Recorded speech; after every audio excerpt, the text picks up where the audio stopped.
really rather good. So again, we've dropped stuff asynchronously onto our message bus. Our command service is only getting synchronous messages via HTTP. We still have to build in the subscriber. We've not done that yet. But let's come back to our command create service. And you can see here, command service, all the inbound post commands. And I'm going to stop this now. Okay, I'm going to do a Control C. So our endpoint is now down. Synchronous endpoint is now down. Now I'm going to click send, watch what happens. We get spinner, we're waiting. That is because our platform service is attempting to send a command to a synchronous endpoint, and it has to wait for the message to come back to go either successful or unsuccessful. And there's, I'm sure, a default timeout window that we will wait for. Again, just to demonstrate again, it's waiting. Now you can imagine this whole idea of a dependency chain where you have hundreds potentially of services all doing that, how that could stack up and cause massive delays just because that endpoint is not there.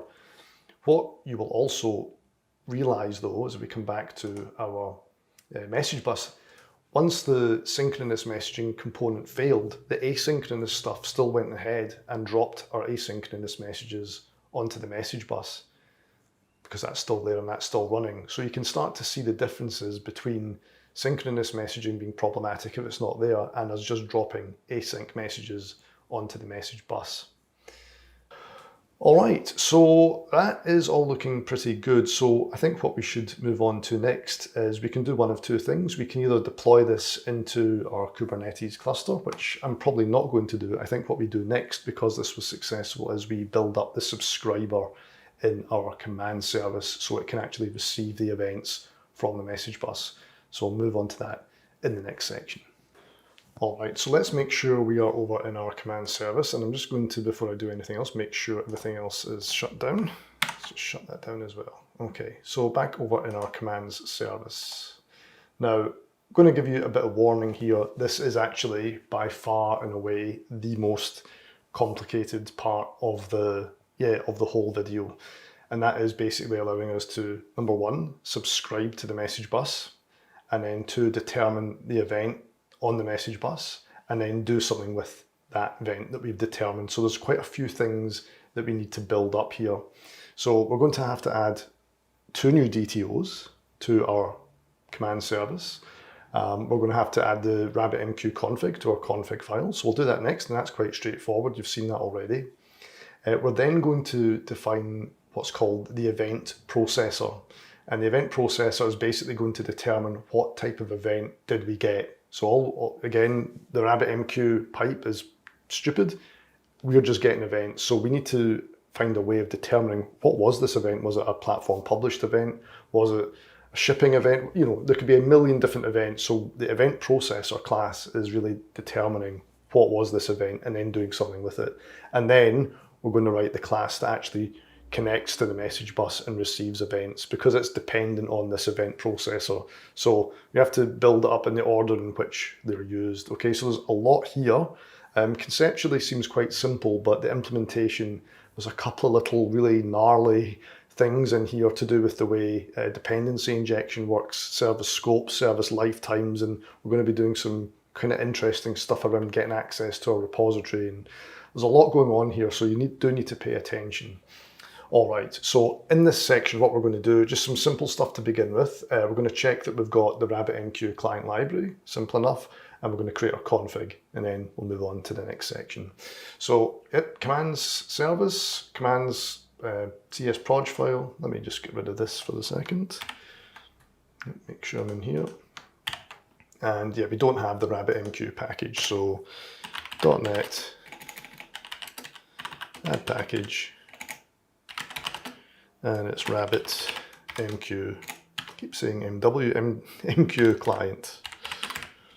All right, simple enough. And there we go, that's added in, very good.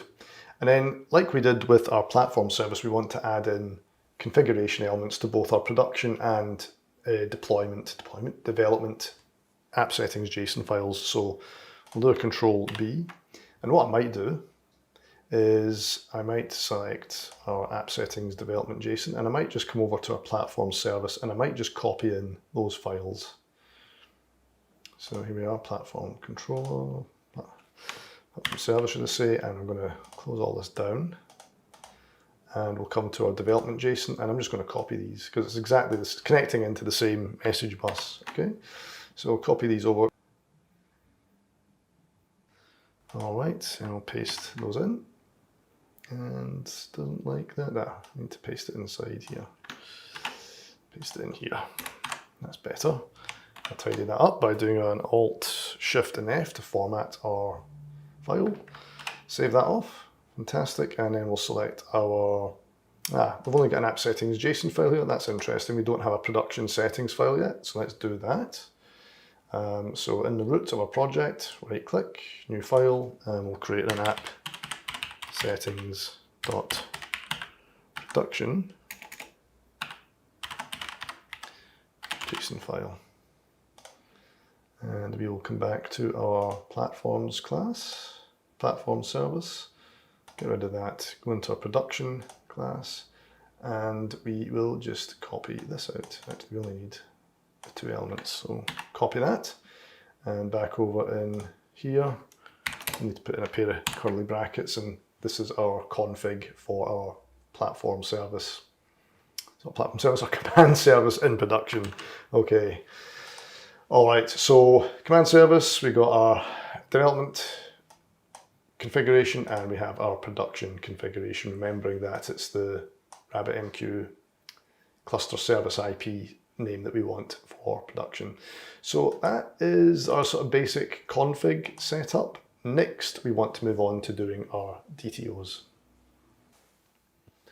All right, so we're wanting to create some DTOs now to support receiving platform event messaging down at our command service. So let's just close this down, and we are back in our DTOs folder.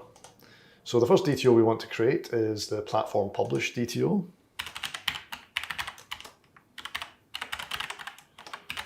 .cs. So again, we're dropping this DTO onto our message bus from our platform service. We want to take it at the command end and use it and add it ultimately to our database. So namespace is command service DTOs, and then it's just a public class called platform published DTO.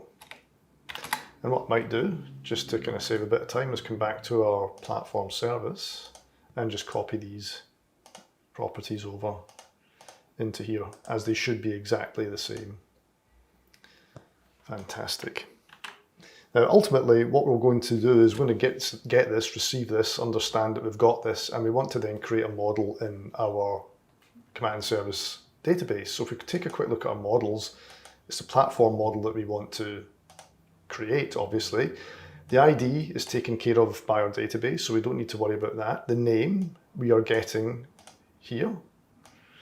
We're passing over this additional event property, which our platform doesn't care about, and we're going to use that for other purposes.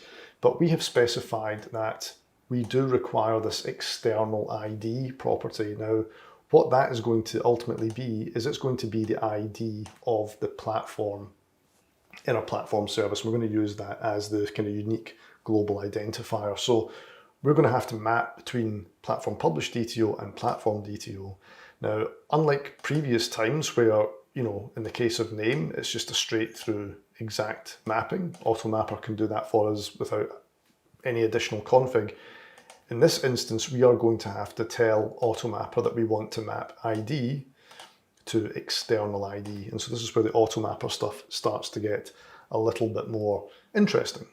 So before we do that though, let's just create our other DTO. And there's one more, it's a very small one, call it new file, and we're going to call it generic event DTO.cs. And we'll just create a namespace, namespace, and that's command service DTOs, and it's just a public class called generic event DTO. And it's just got one property, it's a string, and it's just called event. Now I'm not going to go into the details of why we have this just yet. We'll come on to that a bit later, so just stick a pin in that for the moment. And we don't need to use AutoMapper to map this either. That's just something we use a little bit later. But we do need to come back to creating a profile now and a profile mapping that's going to map our platform publish DTO and map it to our platform model. So we'll do that in the next section. All right, so let's come down to our profiles folder, and in commands profile, we want to add in a new mapping. So we've seen this before, so create map. What is the source? The source is our platform publish DTO. That's what we're going to get over the wire. And we want to map it to our platform object, which all sounds very reasonable. And we'll just close off with a parenthesis. But as I said in the last section, we want to explicitly tell AutoMapper that we want to map the ID of our platform publish DTO to the external ID of our source, of our target, sorry, of our destination. So let's do that. So the way you do that is don't put a semicolon here. You come on to the next line if you want to make it look a bit neater. You can have it on the same line as well, obviously. And we do for member. And then we specify lambda expression, destination. So this is where we want to map to. So we say the destination, which is ultimately our platform object, dest, and it knows that our destination is a platform object. So we want to select the external ID property. We then select some options. So OPT goes to OPT, and I'm just going to do a Control B to give us a bit more room. So we can see what's going on here. And then we want to specify on this option, map from. And then what are we mapping from? We're mapping from our source, which is our platform publish DTO. And what are we mapping from? We're mapping from ID. Okay, and we'll terminate that with a semicolon. And everything else should map through okay, but that is our explicit rule saying at our destination, which is our platform model, we want the external ID to be mapped from the ID of the source. All right, and we'll save that off. So that's our mapping setup.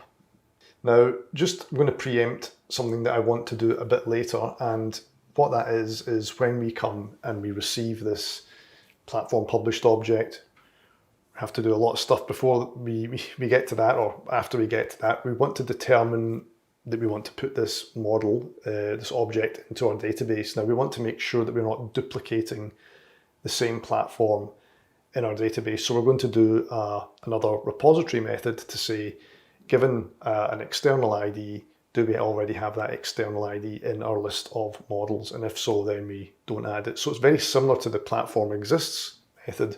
This one is just slightly different. We're using the external ID this time. So I'm just going to add that to our repository ahead of time, and then we'll use that a bit later in our event processor class. So we'll do that next. All right, so let's just do a Control B and close this stuff down, and we're going to come back to our repository. We're going to use this a bit later, so I'd rather just get this done ahead of time than do it at the point when we need it. So back over in iCommander repo, we already have this platform exists, and that's checking to see whether we actually have a platform with that URI in our database. We're going to create a very, very similar method. Let's call it platform, we'll call it external platform exists. And this is just going to be used to check that we're not going to add additional platforms into our database when we already have it there. Okay, and so we'll say int external platform ID. Fantastic, and we'll get an error now on our concrete class because we've not implemented this, and I'll just pluralize that, so external platform exists. That looks okay, fine. And then we'll come over here and we'll just come up to here and do a control period to implement the interface, and that will put it down here somewhere. Where's it gone? There we are, external platform exists. Now what I might do is find our platform exists method and just copy this because it's going to be very, very similar to that. So in here, we'll paste in return context platforms NA, P goes to P, and this time it's not on the ID, it's on the external ID is equal to the external platform ID. All right, so again, similar concept, we're just going to check to see whether we have that because we do not want to double add more and more platforms if we've already got them, and we're doing that based on the external ID. Fantastic. So just a quick change, and now what we're ready to do is we're going to move on to our event processor class. All right, so on to event processing. So just to give you a quick explanation of what this is, we've got two main bits still to do, and that is the event listener, effectively. We're going to do that later. This one is the event processor. So upon getting an event, which we'll do later, we need to determine what is this event? What is it? Is it a platform published event? Is it something else? So upon determining what the event is, we then want to do something with that. And what we're going to do is we're going to add that platform to our database, assuming we don't already have it in there, hence the last section. So that's ultimately what we're going to do with the event processor. Now, I will call out that we only really have one event that we're interested in our platform. If you had lots more events, then the way I've built this class, you would probably want to decompose it a bit further, but for our purposes, I think it's fine. So back in our command service, let's close everything down, and we're going to create another top level folder called event processing. Now this next bit is actually, there's quite a lot here, and there's a few interesting concepts in it, not most especially around dependency injection. It can get a little bit gnarly. Anyway, so we're going to create an interface first, because as always we're going to use sort of dependency injection. So new file, and this is called event, capitalize the E, processor.cs. All right, now this is actually going to look very, very simple, but behind the scenes there's a lot going to be going on here. So namespace command service, event processing. And then it's just a public interface called event processor. That's right. And it's going to have one method called process event, which seems benign enough. And it's going to take a string called message, very, very generic. So ultimately, we're going to get this message string from our event listener service, which we've yet to build, and it's just going to be our object or event string. So we're going to have to take that string and understand what the heck is this, deserialize it, find what event it is, and then do something with it. So a very benign looking interface, but there's going to be a lot going on behind the scenes. So let's not mess around anymore, let's create it. So new file, still in event processing, and we'll call it event processor.cs. And let's do the easy stuff first. So namespace, command service, event processing, and it's just a public class called event processor. And it's going to implement our event processor. So as usual, let's implement the interface, well, implement the placeholder, but we're not going to come on to that just yet.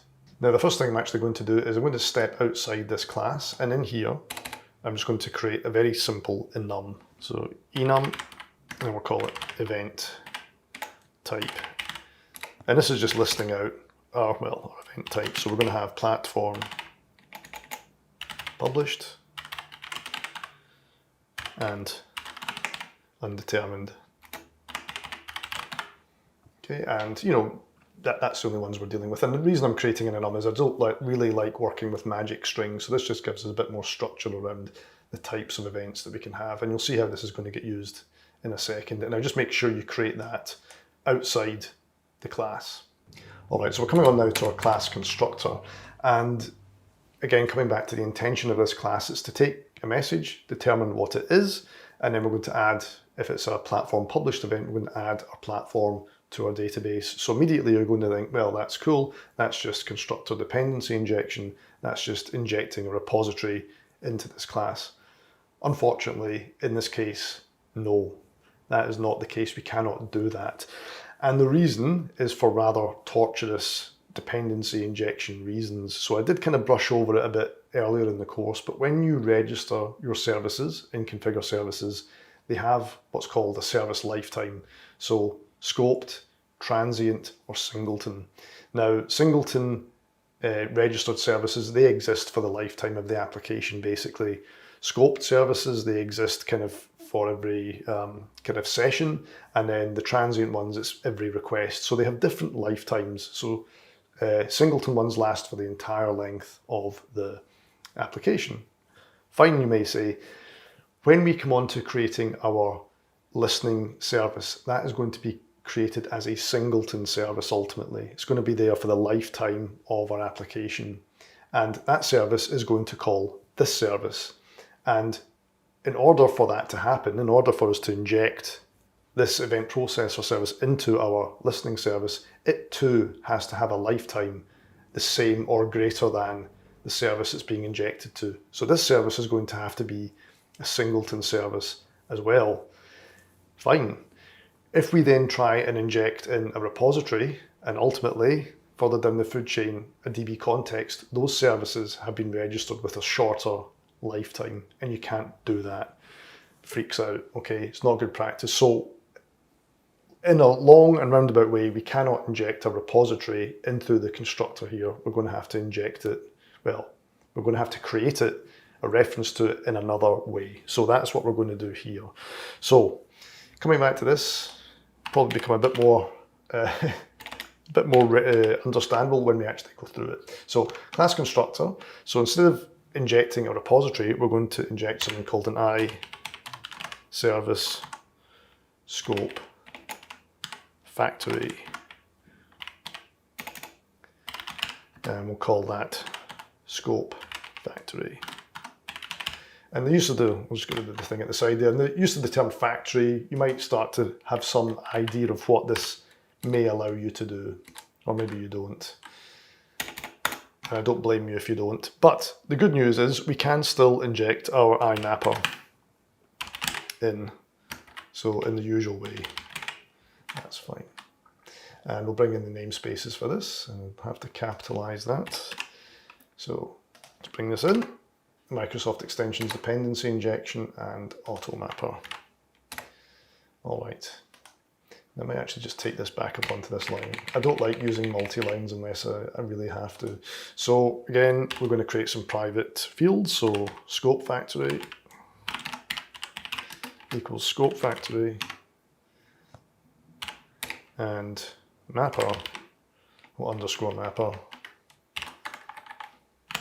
equals mapper. And then we'll create some read-only fields for these here.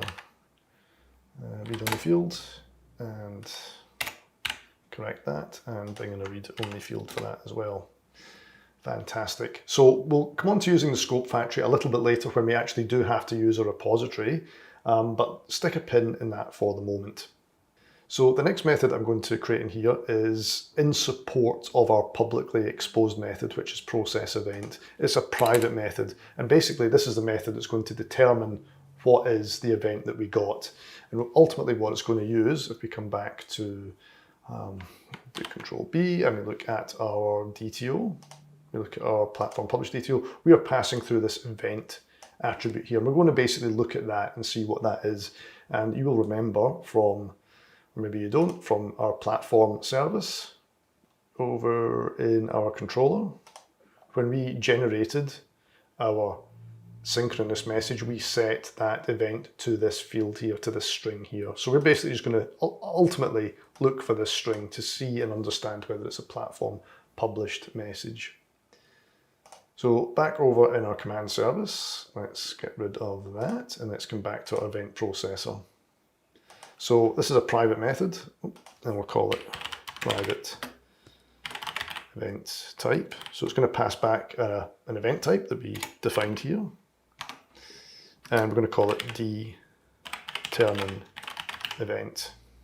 Into that, we're passing the string that we get passed through from our, ultimately from our event listener, and we'll call it string notification message. Fantastic. Okay.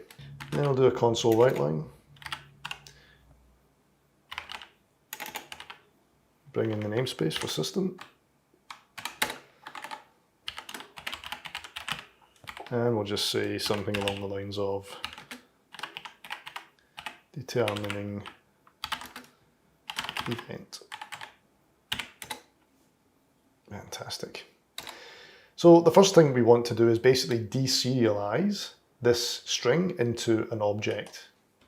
Okay, so I'm going to create a var, call it event type, and we're going to use our JSON serializer, and we're going to bring the namespace in first before we start to use it. So system text JSON, get rid of that, and we're going to deserialize this time. Now what we're going to deserialize to, well, again, to bring this back up, the reason we created this generic event DTO is we're going to deserialize to this because all we really want to pull out from any message anywhere in our microservices platform is this event property here. So when we deserialize it, we want to deserialize to that. Now, in days gone by, if you're using the JSON, the Newtonsoft JSON library, you could use what's called dynamic deserialization, and that means it kind of does it on the hoof. I didn't like that anyway because you kind of end up with a non-typed message, which I don't like. So this is typed, using dynamic as non-typed, and it leads you into all sorts of crazy madness, which is not, I don't think, best practice anyway. So long and short of it, we're going to deserialize to a generic event DTO. And what's our source? Source is our notification message. So this is really just to enable us to get at that event attribute. And we'll just bring in the namespace for this. And I think I've spelt it totally wrong. Generic. No T. Let's try that. That's much better. Okay, so we have our generic event here. And then all we want to do is just switch on that. So switch. And we'll access our event type and access the event on it. And I'll just move this up, and then we're just going to do some case statements. Case. And I'm going to come back to our platform service and have a look at what we passed over. I'm just going to copy this. And I'm going to paste that in here. So if our event is that, then of course we can be confident we have a platform published event. And I'm going to do a console write line. And we'll say platform published event detected. And we will simply return back event type of platform published. Fantastic. And that's the only sort of switching we're going to do. So we will just round off with a default, and we'll just write console write line. Whoop.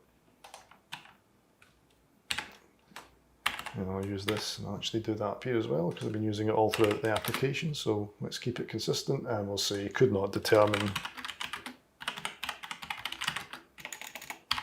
the event type. And we'll just return with that. Oh, actually, we need to return the event type, which will be not platform published. That will get very confusing. Undetermined. There we go. That's great. Fantastic. So again, the whole point of this private method is just to ensure that we can understand what event we got down the wire.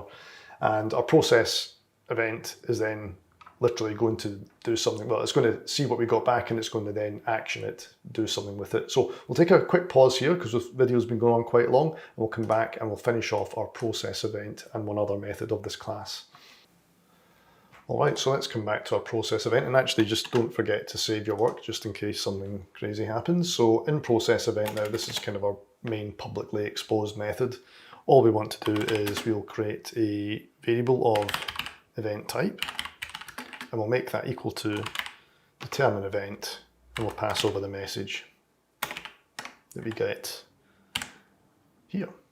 So we've kind of, subcontracted the determination of event, this method here, we now have that in our event type, and then simply we just switch on that. So we'll switch on event type, case. So case event type is platform published. Then we want to do something here, and then we'll break. And then we'll just put a default in, and we'll do, yeah, we don't need to do a console write line because we already kind of had that from here, so we'll just leave it, we'll just break it. Probably a bit redundant, but we'll leave it like that. So what do? We've got a platform published event, we want to actually add it to our database. That is ultimately what we want to do. Now, I would probably, going forward, move out the kind of classes that we use to action our events. Possibly, I'm not sure I would wrap it into our event processor, but I have for this video, and I feel in this instance it's totally okay. So, still within our event processor class, we're going to do one more private method, and I'm going to call it private void add platform. And we're just going to expect in a string, and this is effectively our published platform DTO, but it's still in a string form, so we'll call it platform published message. Okay, now this is where we're going to start using our scope factory to actually get a reference to our repository. So we'll start off with a using statement. Determine or declare a var called scope. Our scope is going to be equal to our scope factory, create scope. All right. So then within here, we're going to create a variable to contain our repository. So we'll just call it repo. And that's going to be equal to our scope, service provider, get required service. And what type of service do we want to get? We want to get an I command repo.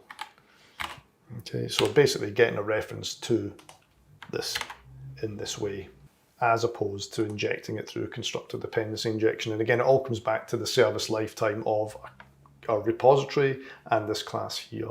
So again, a bit gnarly, but you know, it's definitely useful, and it's going into the more detailed use cases around dependency injection. So the next thing we want to do is not do that. We want to create a variable, and this time we want to essentially deserialize our platform published message into a proper platform published DTO. So var platform published DTO is equal to JSON serializer, deserialize. What do we want to deserialize to? Platform published DTO. And what is the source? Again, this is very similar to the mapping syntax that we use with AutoMapper. We want to deserialize this here.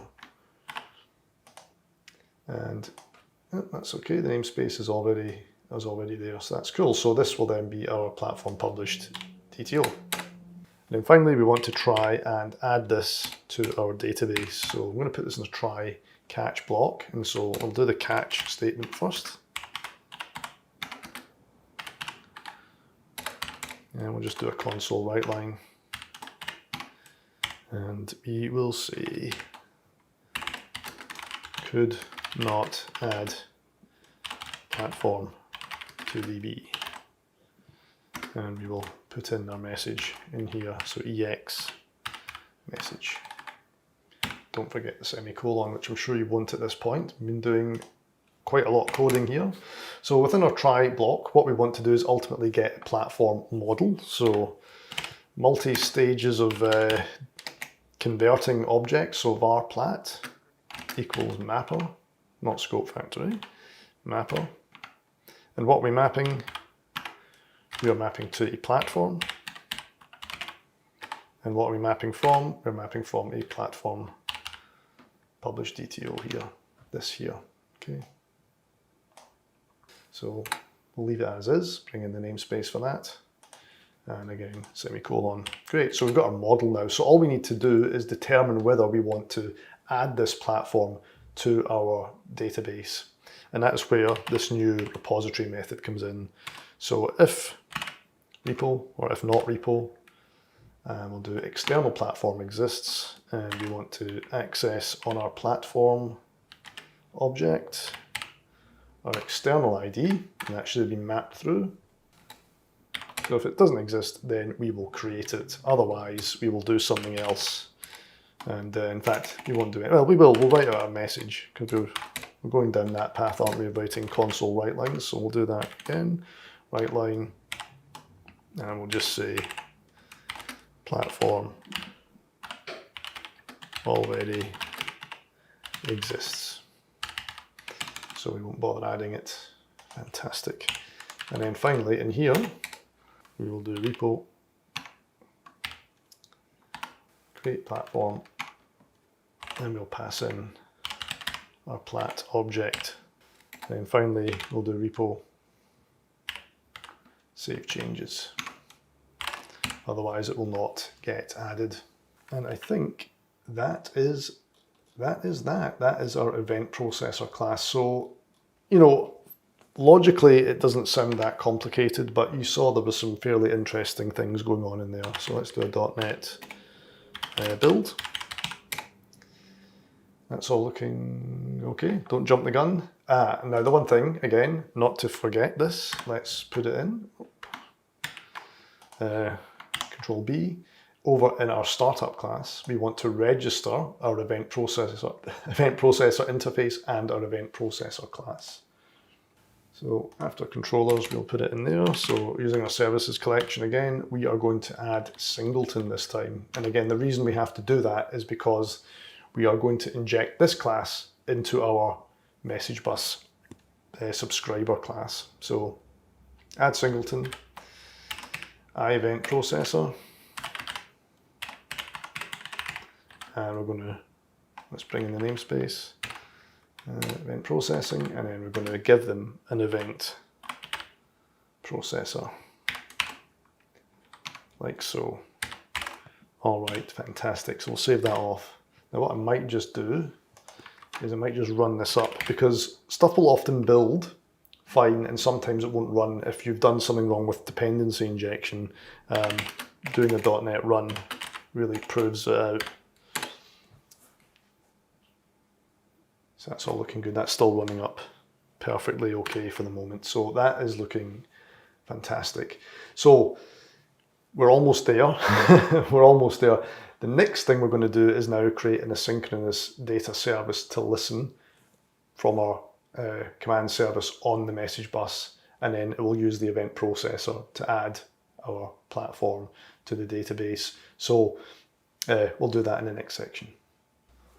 All right, so we are getting towards the end of our message bus stuff, and yeah, I do appreciate it's been a long haul. And the commentary I would want to make here is this is probably the most simple microservices application you could build. It's literally the most, this is literally the simplest one you can build if you're, you know, standing up in something like Kubernetes and using event messaging, and you can see how much work has just been involved in getting it to this stage, and we're still not finished, right? So microservices are really hard, okay? They are hard. They are not an easy thing. They are not a magic bullet. Now, once you have all this stuff set up and you're humming along, and then you're just responsible for building one service, and you've got all your libraries already, you know, all your packages, you're humming along, and you know how to subscribe and you know how to do this, then yeah, writing microservices is quite easy, but the entire setup and the learning curve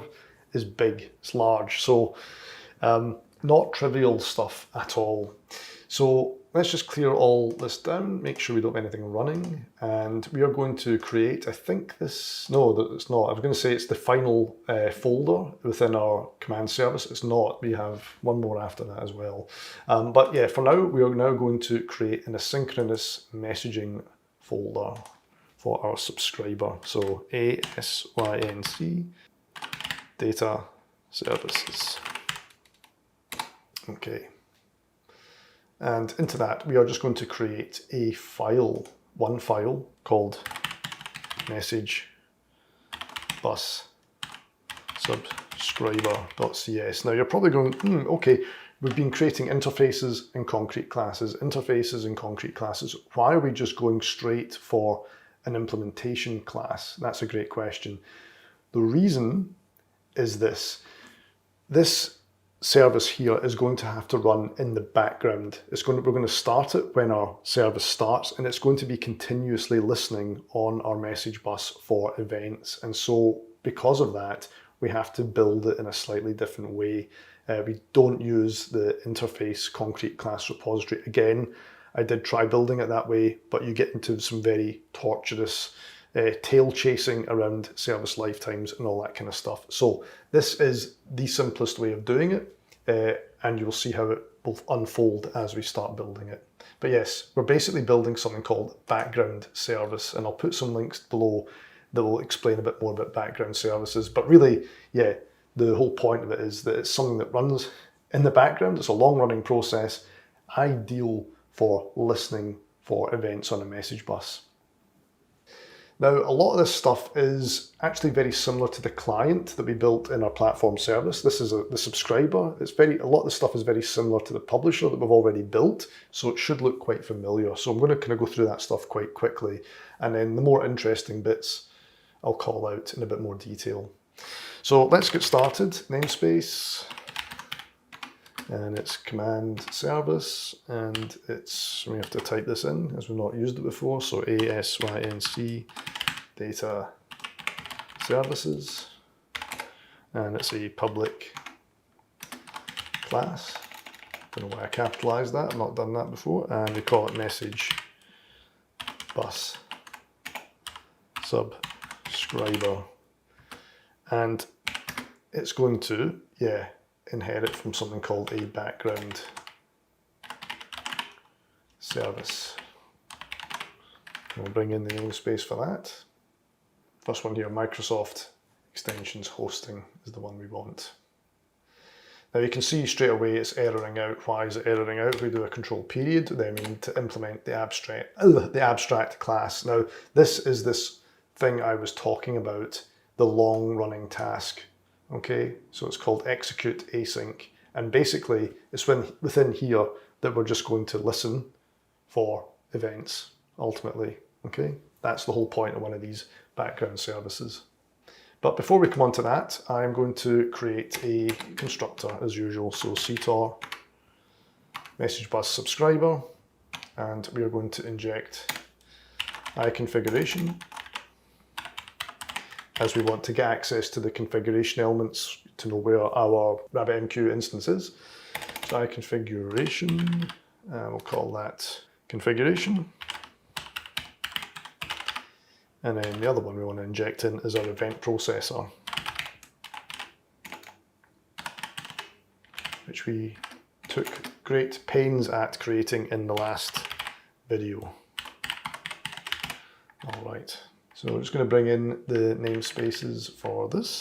So event processing, and assuming I've spelt it correctly, Microsoft Extensions configuration. Again, please don't bring in the AutoMapper configuration. And I might just put this on a new line as well. And let's get rid of that's better. Looks a little bit neater, doesn't it? Okay, so this is our class constructor, and as usual, we're going to assign these things to private fields and event processor.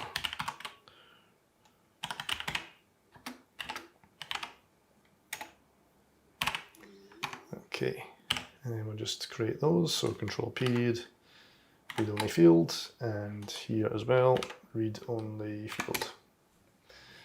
Now again, just to kind of labour the point about the event processor, we are injecting the event processor into this class. This class as well is going to be running as a singleton lifetime, so it's okay for us to inject in our event processor. It's a singleton lifetime as well, so it's fine to get injected. We couldn't, however, inject a repository. All right, so I'm going to actually create another method. We could put all our setup and connection stuff in here in our constructor. I'm going to actually just separate it out into a separate method just to keep things a bit more decomposed. But this is basically using the connection factory.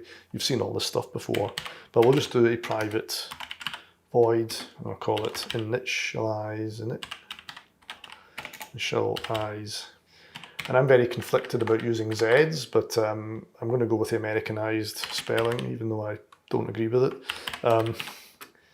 It's an international audience, so maybe it's probably more appropriate. So yeah, we're just going to do our connection into RabbitMQ from here. So you've seen this before, to be honest with you. So the first thing we're going to create is a factory. And that's going to be a new connection factory. And then we just pass in the attributes that we want, and we bring in connection factory actually, so we know what we're dealing with. So it's RabbitMQ client, and we'll specify the host name, and that just equals configuration. And again, you have seen all this before. I will just go back to our config file, either one, because these should be exactly the same name, and we'll just paste those in as before. And while we're at it, I will just come back over and I'll copy this in preparation for pasting it in as well. And I'll get rid of that so we have a bit more room. Okay, so that's our hostname set to that, and then we just set the port equal to underscore configuration, and we'll paste this in. Now again, it will complain because it's expecting an integer, so as before, we'll do an int parse. And we'll just round that off here and put the semicolon in, and that should be good. Okay, so that's our factory. We're then going to expect a connection, and that's just going to be equal to our factory create connection. So, and we don't have this as yet, and I think I've put 3 n's in. I'm getting overly excited because we're almost at the end of this. So control period and generate a field. There we go. And you can see it's added up here, private eye connection, all good. And then channel, and that just equals our connection, and we are going to create model. Again, we will generate that as well. It should add up to the top there. Yep, that's all good. And then we declare our exchange off of our channel. So exchange declare. And then here we'll specify the exchange, and we need to use, and in fact we should definitely move this into config, so we're not having it in here, but we'll leave it in there for the moment. So it's the same exchange as the one that we're publishing to, and then the exchange type is a fan out, and then we'll specify something called the queue name, and that just equals, this is slightly different from what you've already seen, queue declare queue name. And then we want to bind to that, and actually we have to create this first, so generate field. And then on our channel, we do a queue bind to the queue with underscore queue name. So it's somewhat dynamic, and we'll just take a new line because there's a few parameters coming up here. And we're going to, again, specify the exchange, which is trigger. And we do have to specify a routing key, which, as I said before, is kind of ignored. And I'll put that in the right place, that would be good. And at this point, we are listening on our message bus, so console right line, to bring in the namespace first, using system, right line,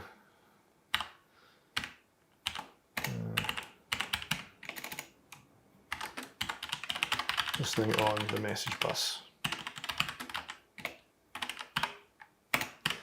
listening on the message bud. No, it's bus. Okay. And I'm going to do it anyway because I did it in the last one, so I'm just going to keep it consistent. We're going to subscribe to the connection shutdown method.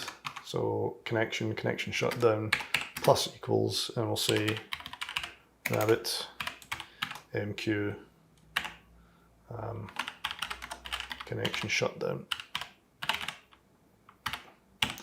And we'll just specify that down here, I think under this. So private void. I'll just copy this.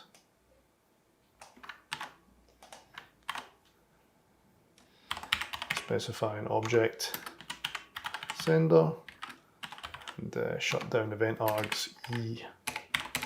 And I'll just do a console write line just to make us aware if this has been shut down.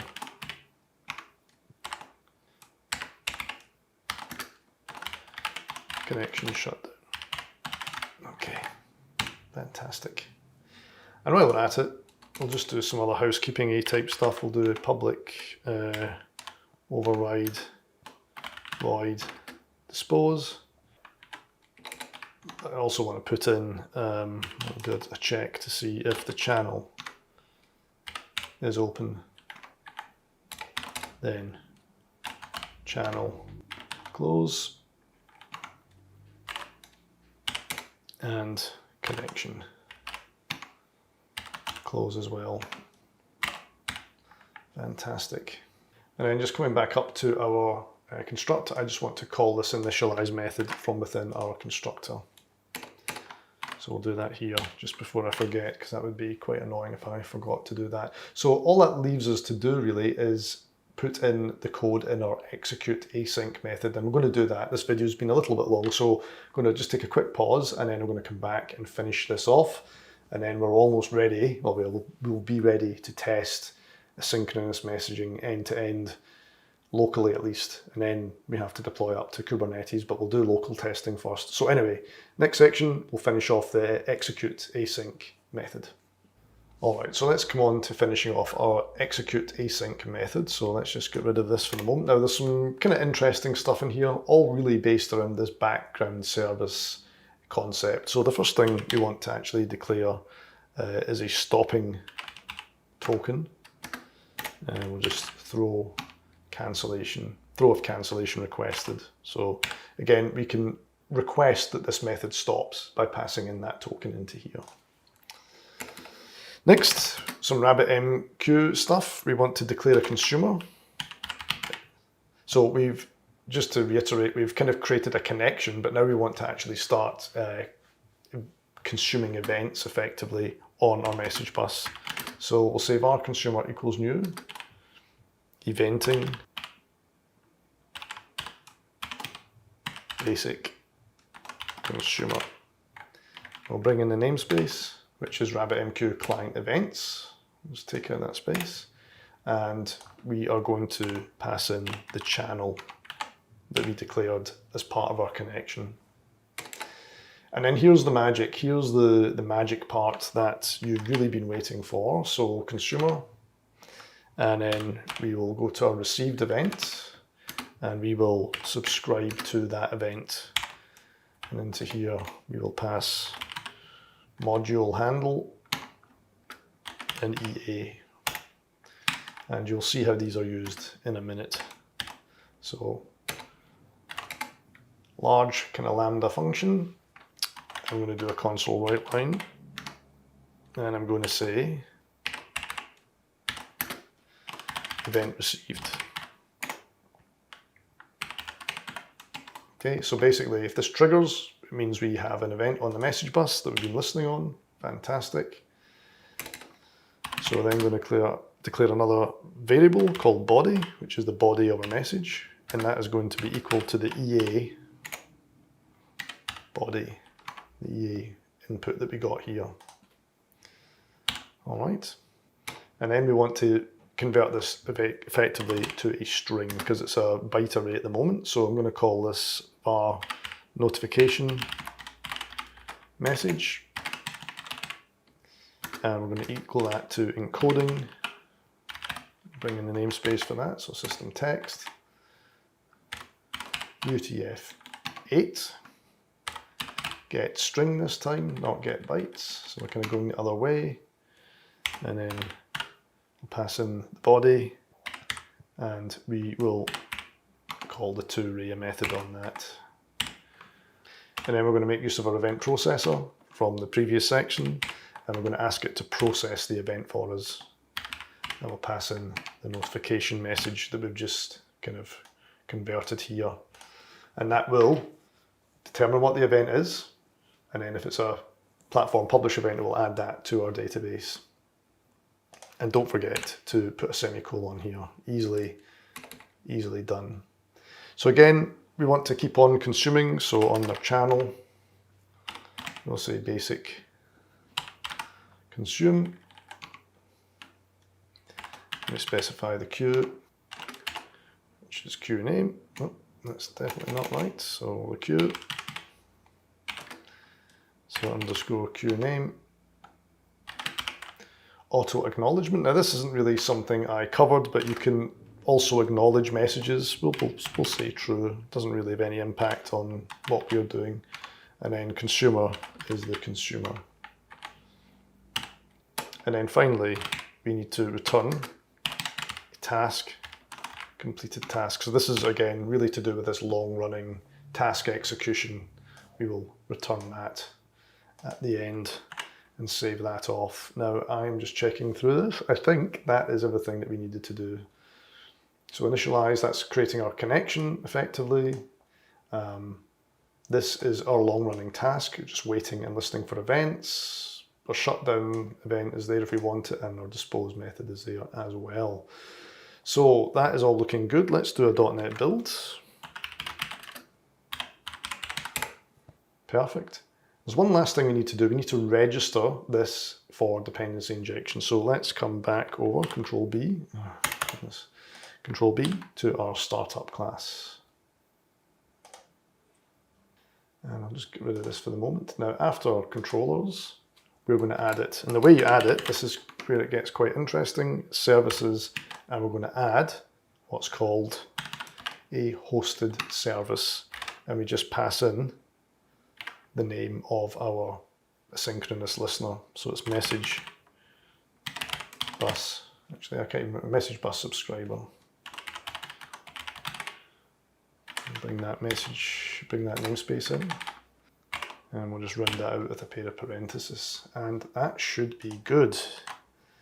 All right, so very, very exciting now. So unless I've missed something, that should be us ready to test locally. So we will run up our platform service, and we'll run up this service, and we'll actually see that it should connect in to our local, well, what it thinks is a local version of RabbitMQ, and it's listening, and then we will issue a platform create on our platform service, and we should see the event trickle down, and we should actually see platforms being added to our command service, hence completing the chain of pretty much everything we've been working towards this entire video. So I'm getting quite excited. We'll do that in the next video though. Okay, so the moment of truth, and I can tell you I'm genuinely nervous because there's so much kind of riding on this. So let's first of all come over to our platform service, and let's just do a clear the screen, and we'll do a .NET, let's do a build first. Cool, and then we'll do a .NET run. And again, just double remember, although we've been doing this throughout this course, that platform is running on 5000, but it can run on anything you like really, but just make sure it's running on a different port to our commands service. So platforms service we already knew was working, so that's no surprises. It's now really when we come over to our command service. Fingers crossed here.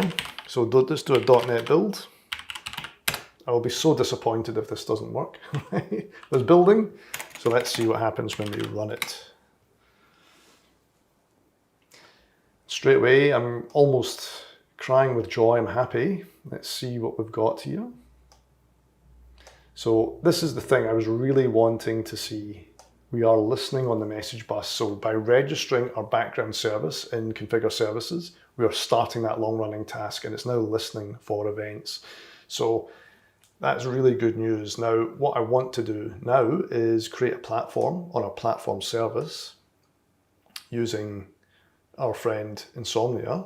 I'm going to do this off screen, okay, because I want to capture and savor the moment and see what we get down here in our command service. So in 3, 2, 1, I'm going to create a platform in our platform service, and we should get the event down here on our command service. So 3, 2, 1, there we go. Fantastic. So first thing we get is our inbound post event, which we were getting anyway. That's our synchronous event. Next thing we're getting is an event received. So straight away, that's cool. Events are coming down. Then we're determining what event we got, and then we determined that our platform published event was detected.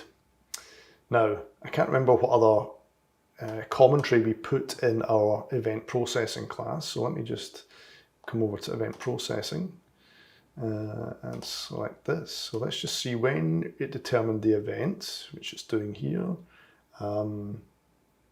Platform published event detected. I don't think we got that, did we? No, we did. We did get that. That's cool. And we return that, and then okay, there we go. We forgot to put in, that's a classic one, we forgot to put in add platform. So maybe that's a good thing, because everything else has worked correctly, we just haven't put in our add platform function. I'm just checking to see whether we didn't actually put in so that's quite good. Let's kill this. I'm happy so far, but I want to put in a console write line just when we add a platform. So we'll say platform added. Okay, so let's try that again. So we'll do a .NET run. And in 3, 2, 1, I'm going to create another event. So 3, 2, 1. Don't tell me. I don't think I didn't put in add platform again, did I? I forgot to do that again as well. Oh my God. Right. All right, I'm losing my mind. So let's put that in. You must be watching this and going, what is this guy on? It's been a very long video, so give me a break. So into add platform, we are going to pass over the message. Oh my goodness. All right, there we go. Let's give it third time lucky, as they say. So run. Looking good. And in 3, 2, 1. That's what we want to see. So platform event detected, platform added. That's looking pretty good. So I'm quite happy now. So let's come over to our Insomnia session, and let's come back to our commands service, and let's see if we can get any platforms on that service. And indeed we do. We get Docker. Fantastic. And so Docker's got an ID of 6. So let's just copy that, and let's see if we can create a command for the platform. So let's put in 6 in here, and that's Docker. So let's say, I don't know, push a Docker container to hub, and we'll just say Docker push, and we'll just put name of container, something of container. Fantastic. I might have spelt it wrong, I don't care at this point. Let's send that over, and we get a 201 created. So we have, oh, this is good. I'm so happy at this point in time. It's been a long video. We have created a resource, a command resource with a platform ID of 6. And if we do, let's do a get commands for a platform. So let's do that. Send this over. There we go. So we're requesting all the commands we have for our platform number 6. And that looks like that is working. So if you've been following along this far and you've got the same result as me, congratulations. If you didn't get the same result, then again, we've been doing this step by step. So you should have been checking as you've been going along, and I'm sure you'll be able to find out what the issue is. Things I would personally check are the config settings are the first thing, and then again, just check the code with the code I've got up on GitHub. So that is really Good, I'm very relieved. So the last part of this section is going to be packaging up both our services and pushing them up to Kubernetes, and then we'll do this test in Kubernetes, and we'll do a bit more of an exhaustive testing to make sure everything's working as it is. But at this stage, it's looking pretty good. So we're now in a position where something gets added to platforms, it's event-driven down to the command service, and it has the events that our platform event has. But you'll be saying, wait a minute, our platform service already had 3 platforms in it, and all we got was the new platform that we added as part of our event-driven model. That's true. And we're going to come on and solve that in the last section. Once we've deployed to Kubernetes, the last section, we're going to look at resolving that issue. And to do that, we're going to use gRPC. All right, so just before we move on to the last section, which is on gRPC, we do want to rebuild both our services, rebuild their images, and push them up to Docker Hub. So I'm going to begin with the platform service. Make sure you're in the right folder. Quick directory listing to make sure you can see the Docker file. And then, as usual, it's a Docker build-t binary thistle, and then the name of the service, which in this case is platform service. Don't forget the build context, and we will build that up. And we will then push it up to Docker Hub. So I'm just going to take out the -t in the build and just push in platform service. Okay, brilliant. So while that's pushing up, let's come over to our command service. Do a quick directory listing, make sure you're in the command service folder, which we are, and we'll do a Docker build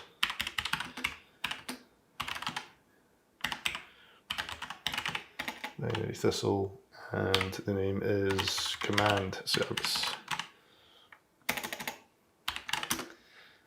And just note, make sure I spell it correctly, service. And just note, yeah, this is singular command service. The name of our project is command service. Our service name here is just command service. So we'll rebuild that. That looks good. And then we will push that up as well. So pushing will take a few minutes. So we'll give that, yeah, a couple of minutes. And we'll come back when that's happened, and then we'll restart both services. Okay, so our command service has been rebuilt, and I'll just pop over to platform. That's been, well, not rebuilt, pushed back up. Both of them are now pushed. So quick check on Docker Hub, just to make sure that they have been updated. So I'll just bring that over, and I'll just refresh it. You should see. Okay, so both of these were updated, yeah, a few seconds ago and 1 minute ago, so that is looking pretty good. Fantastic. So what we want to then do is we want to restart both our deployments. So clear the screen here.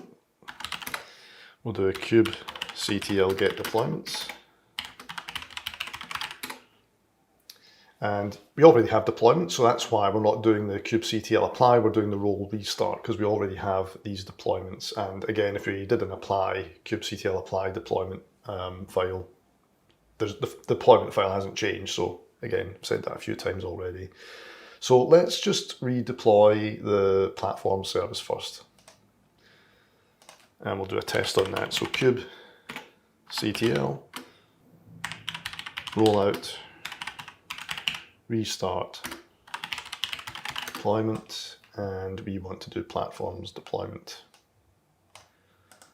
So we'll copy that, we'll paste that in, saying it's restarted. So clear the screen, and we'll do a kubectl get pods just to see.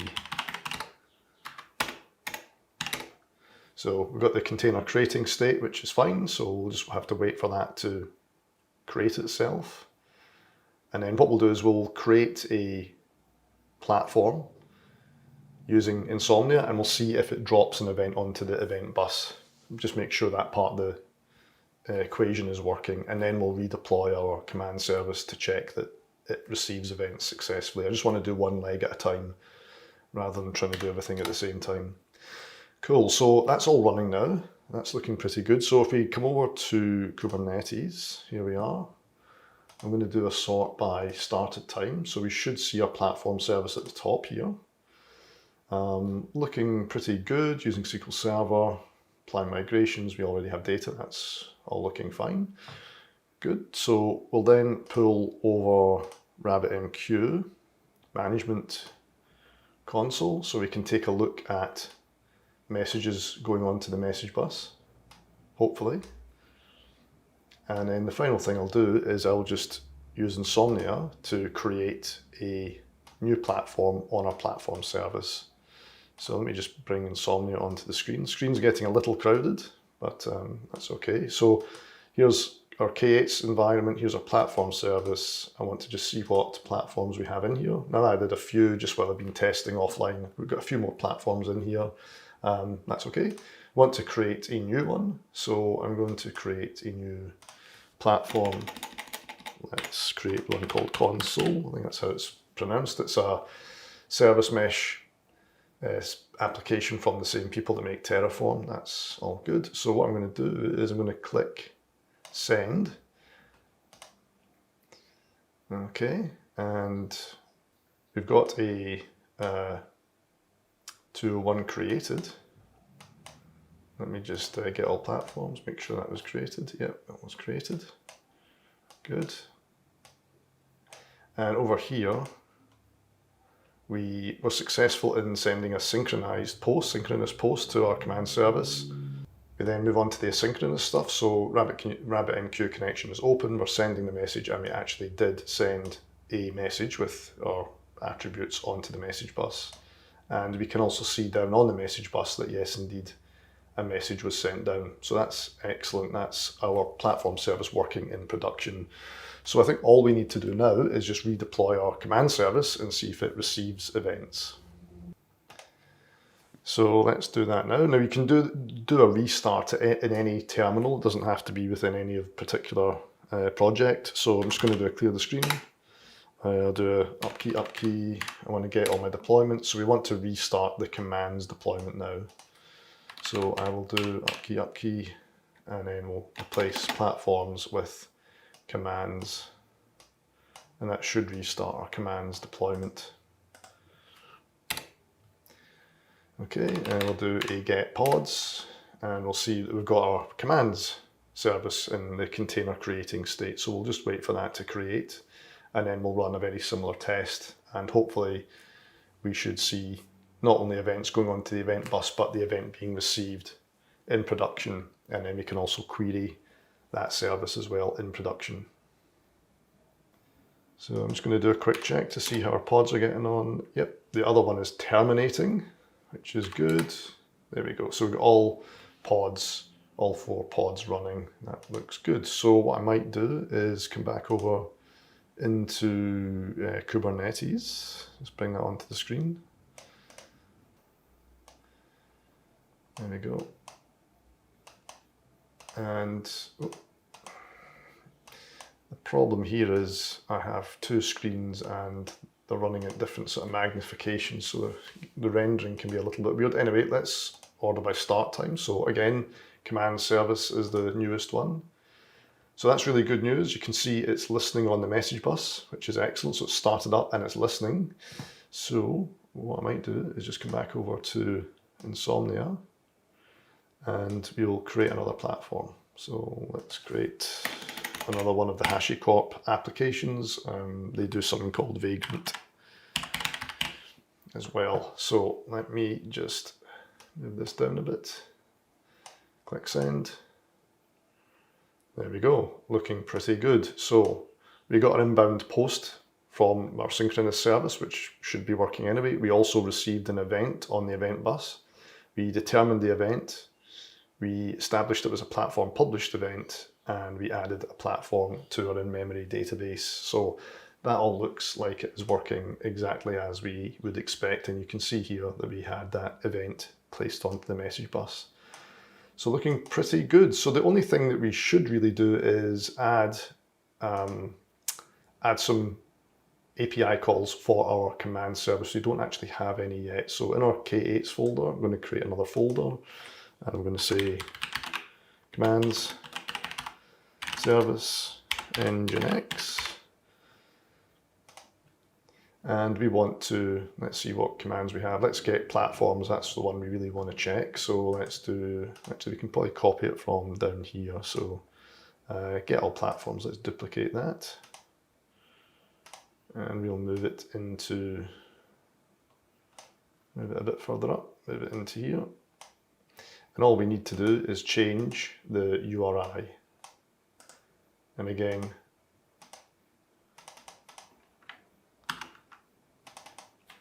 we want to make sure that we put the correct route in. Oh, I copied the wrong thing, I think. No?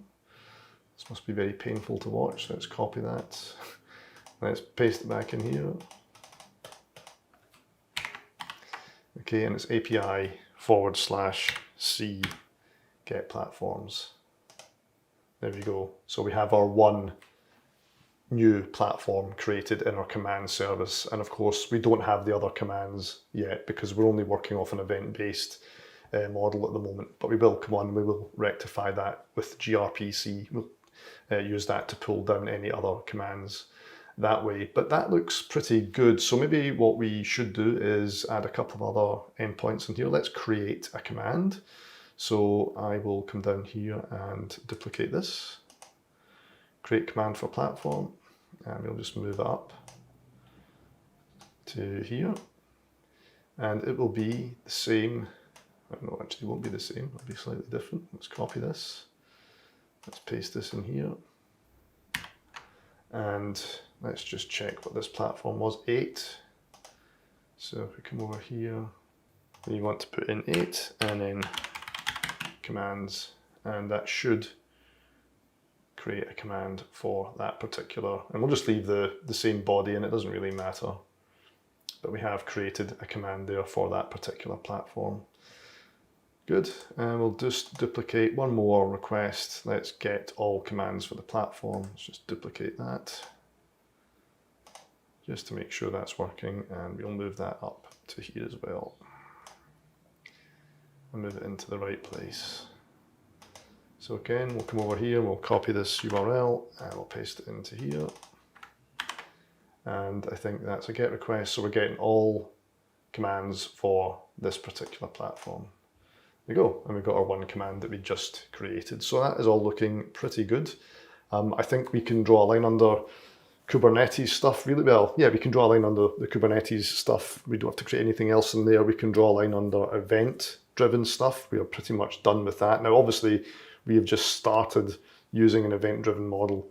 We now have the fabric set up to send events both ways. Well, you'd have to kind of put the client in and the subscriber in each class if you wanted two-way communication, but we've got basically everything we need to work with event-driven models. So that's great. So the last thing, that we want to come on to is we're going to move back to synchronous messaging now, and we're going to address this final problem that, okay, cool, every time a new command is created, we push it down to our command service. Sorry, every time a new platform is created, we push it down to our command service, but we still have the issue where we don't have all the commands. So we're going to solve that in the next section with gRPC.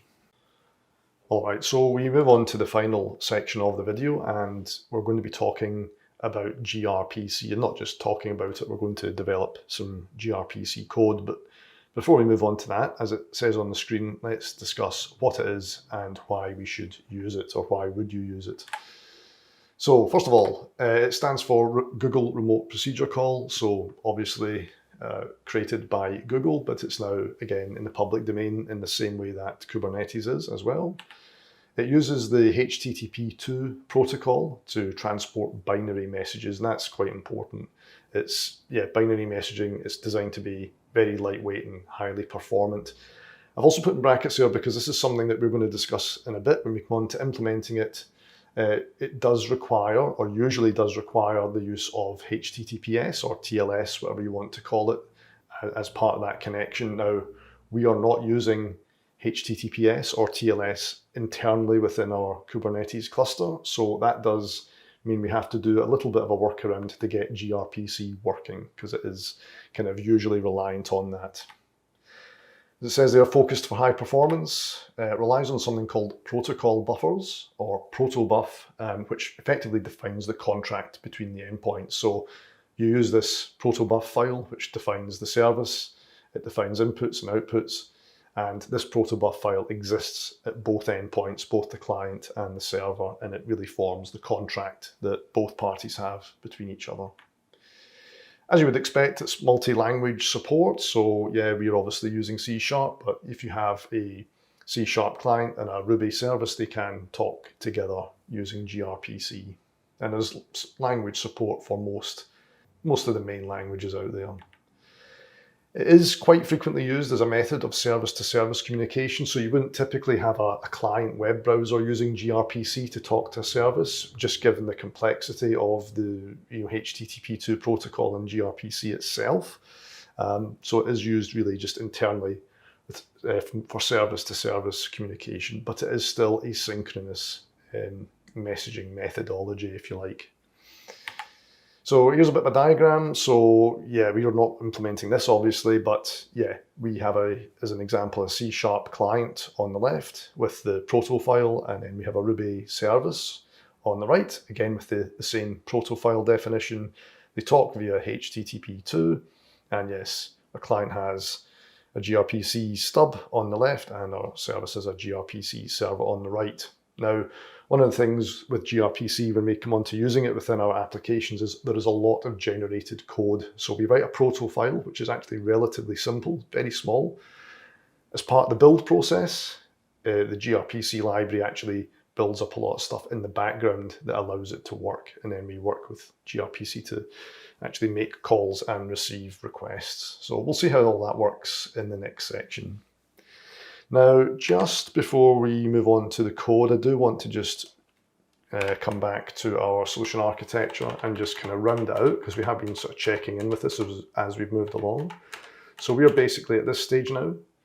We have both our services, we have HTTP communication between the two, we have publisher-subscriber event-driven messaging between the two, both in development and in production. And now finally, what we're wanting to do is introduce gRPC.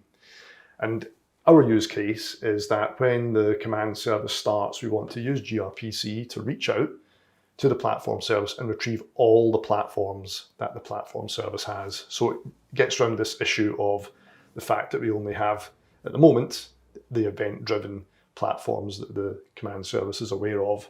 With this gRPC last bit, command service is going to reach out at startup and pull using gRPC all the platforms down, and it will load the ones that it doesn't already have. So that's our use case, and that's what we're going to implement in the next section.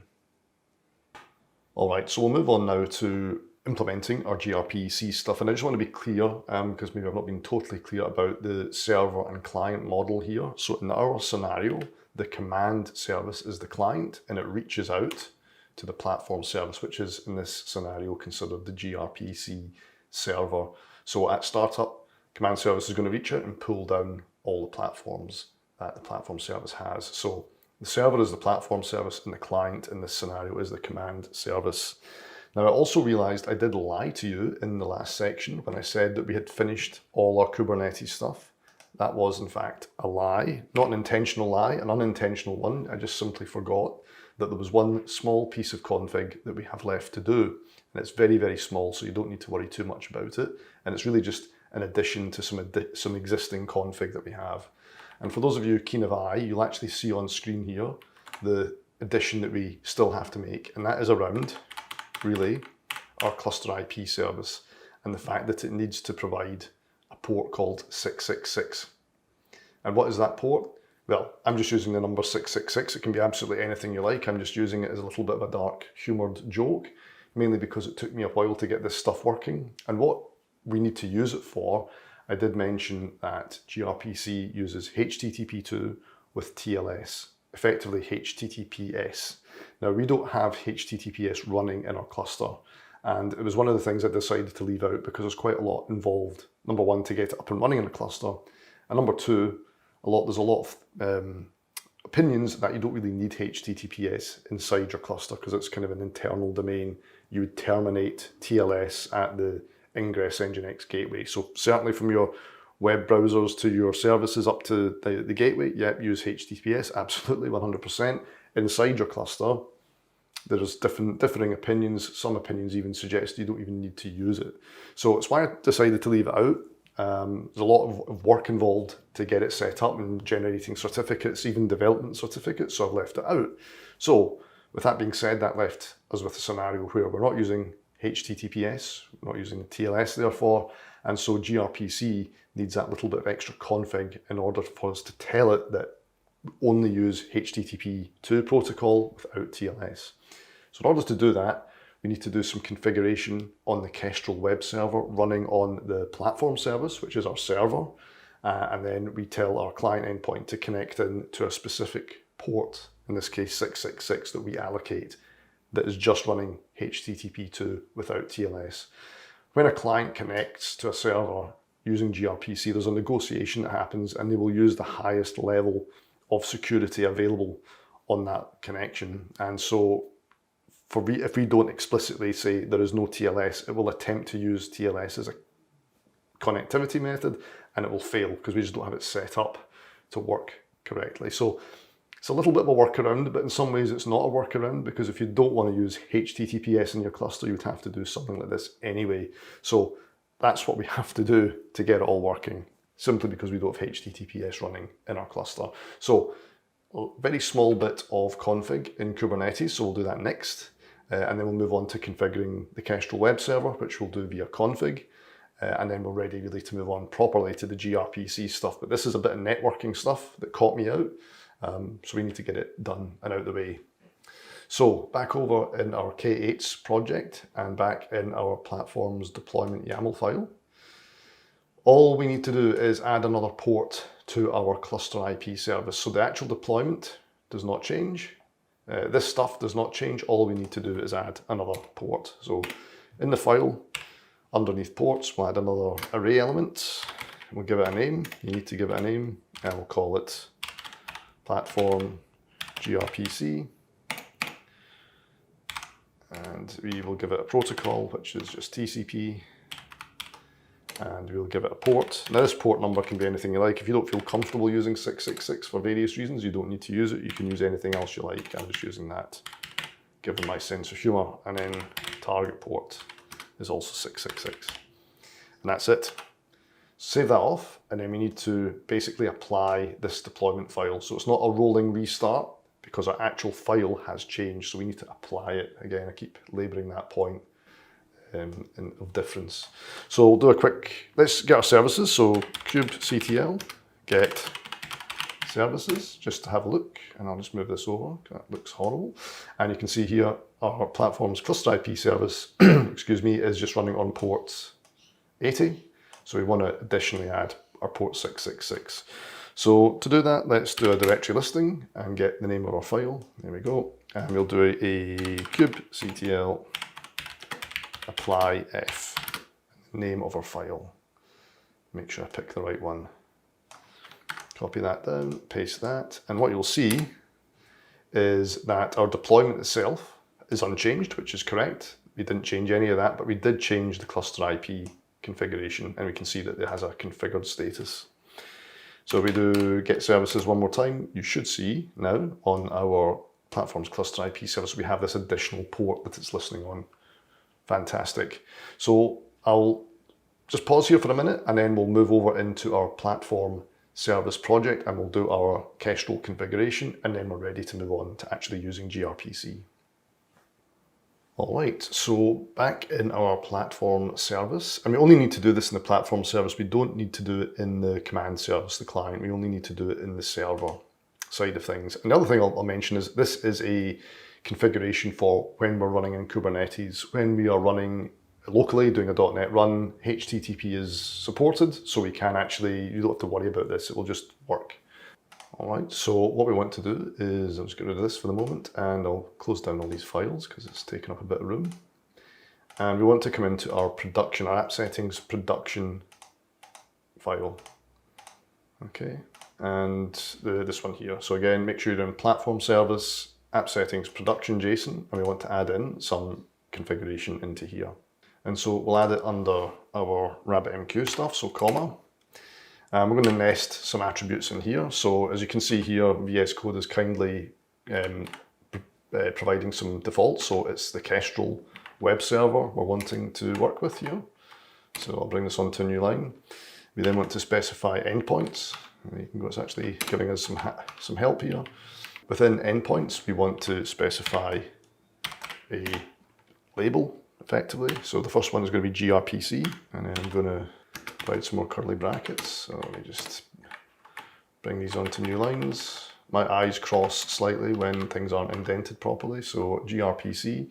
We then want to specify protocols, and then we want to specify for this HTTP2. Now that just allows us to use HTTP2 with no TLS. And then we provide a URL. And again, it's a production URL. So this is basically the URL that the server is going to be running on. So it's going to be HTTP, not PS, so make sure it's HTTP.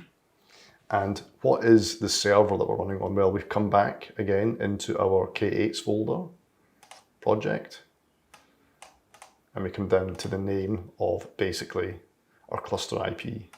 So in production, this is the URL of the server that it's going to be running on. So we copy that, come back to our platforms file, platforms project, we paste that in, and we put 666 on there as well as the running port. Okay, so just go through that again. We're configuring the Kestrel web server. We're configuring a number of endpoints.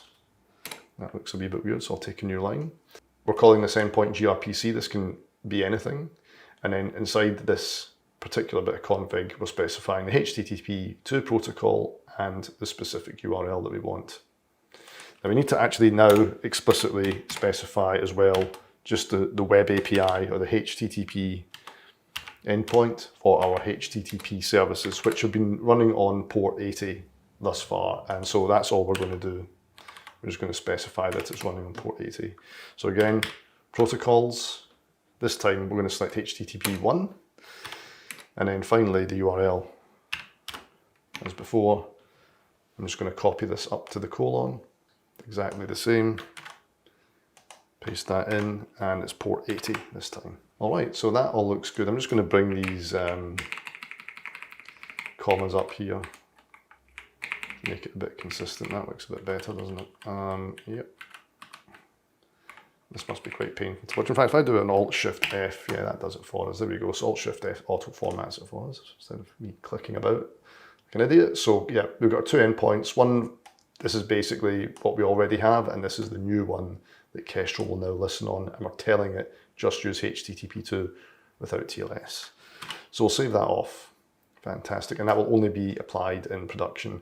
Now I do want to just check, come into launch settings JSON, I do want to check that we're still using, yep, so we're still using HTTPS 501 in local development mode, but I'm doing .NET Run, that's fine. And I might just come in quickly while I remember in our command service, just double check in properties as well, check launch settings JSON, and again we're running HTTPS there with the local development certificate, so that is all fine. All right, so a little bit of faffing around there. That's a bit of networking stuff that caught me out when I started deploying this into production, but we should be good to go now. So in the next section, what we're going to do is we're going to move on to more interesting, actual proper gRPC stuff, and we're going to specify our proto file. And our proto file basically specifies what the service is and what the shape of the data is. And then we'll do some build that actually auto-generates a lot of code in the background that we don't actually alter, but is auto-generated from this proto file. So we'll do that next. All right, so before we actually even get started with coding, we do need to add some package references to both our services, to both our platform and our command service. So let's come back to our platform service first, as it's slightly simpler, would you believe? It is the server in this scenario, but we only have to add one package here. So bring up your command line, and I might get rid of our sidebar, Control B, and I'm going to do a .NET add package, and the one we want is gRPC ASP.NET Core, and that's the only package that we need for our server. Okay, so again, our platform service is acting as a server in this scenario, so that is the only one we need there, so that's cool. Then let's move over, while we remember, otherwise I will probably forget, let's move back over to our command service project. Now this is acting as the client. Now, surprisingly, or maybe not surprisingly, we need to add quite a few package references in here to support gRPC from a client perspective. So we'll just add those in one by one, clear the screen, and so the .NET add package, and the first one we'll add is gRPC tools.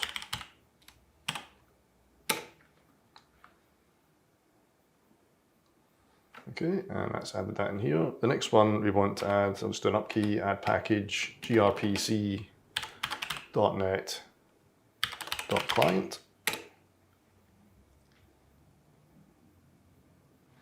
And that's added that in as well. And then the last one is a Google package, is Google.protobuf, which is protocol buffers. Fine, so those are the three packages you need in the client: Google Protobuf, gRPC.NET Client, and gRPC Tools. Fantastic. So we've got everything we need from a configuration perspective. Now let's move on to constructing our proto file. All right, so we want to come on now and create our proto file in our project. So we'll just close this stuff down. And yes, in our platform service, we're going to create another top level folder called Protos. So new folder, call it Protos. And then I'm going to create my file, and I'm going to call it platforms.proto. Like so. All right, get rid of the terminal, and I'll do a Control B to give us a bit more space. So it's in here that we define our contract effectively, and what will get passed between server and client. So some syntax setup. It's kind of similar to the stuff we did with Kubernetes, specifying API versions, but this time we specify the proto version, so proto version 3, semicolon, and then we specify the C# namespace, which, let me just double check, so Control B, we'll just pick any class at random, and it's just the top level namespace, so in this case platform service. So we'll copy that into here and put that in here like that. Okay, fantastic. So yep, that's just kind of general setup stuff. So the proto file applies to this namespace, and that will be used later when we do some building and code gets generated. So proto file will consist of the data, the messages that gets passed in and back from our services, and that's the other thing. We define our remote procedure call services in here. So I'm going to define the messaging first, and you do so by using the message keyword. So the first thing I'm going to specify is our input. So again, just to reiterate, this service is going to allow our client, our command service, to retrieve all platforms. So what input does it supply? It doesn't actually need to supply anything. So we still have to specify an input, so I'm going to call it get all request, and it's just empty. Okay. And then what do we give back? Well, we're going to give back a load of platforms, assuming some exist, which hopefully they do, but that's what we're going to give back. So what we're going to specify now is effectively the platform model, the structure of that. So I'm going to call it gRPC platform model. And you can almost think of this almost as analogous to a platform model definition, a C# model definition. It's almost the same as that, really. I'll just come back up here and do our curly brackets. Now, we're going to effectively now specify the properties of our model. Now, you define them in a protobuf file in a slightly different way. We specify the data type. And the first one I'm going to define is the platform ID. So I'm just going to call it platform ID in this instance, and I'm going to make it equal to 1.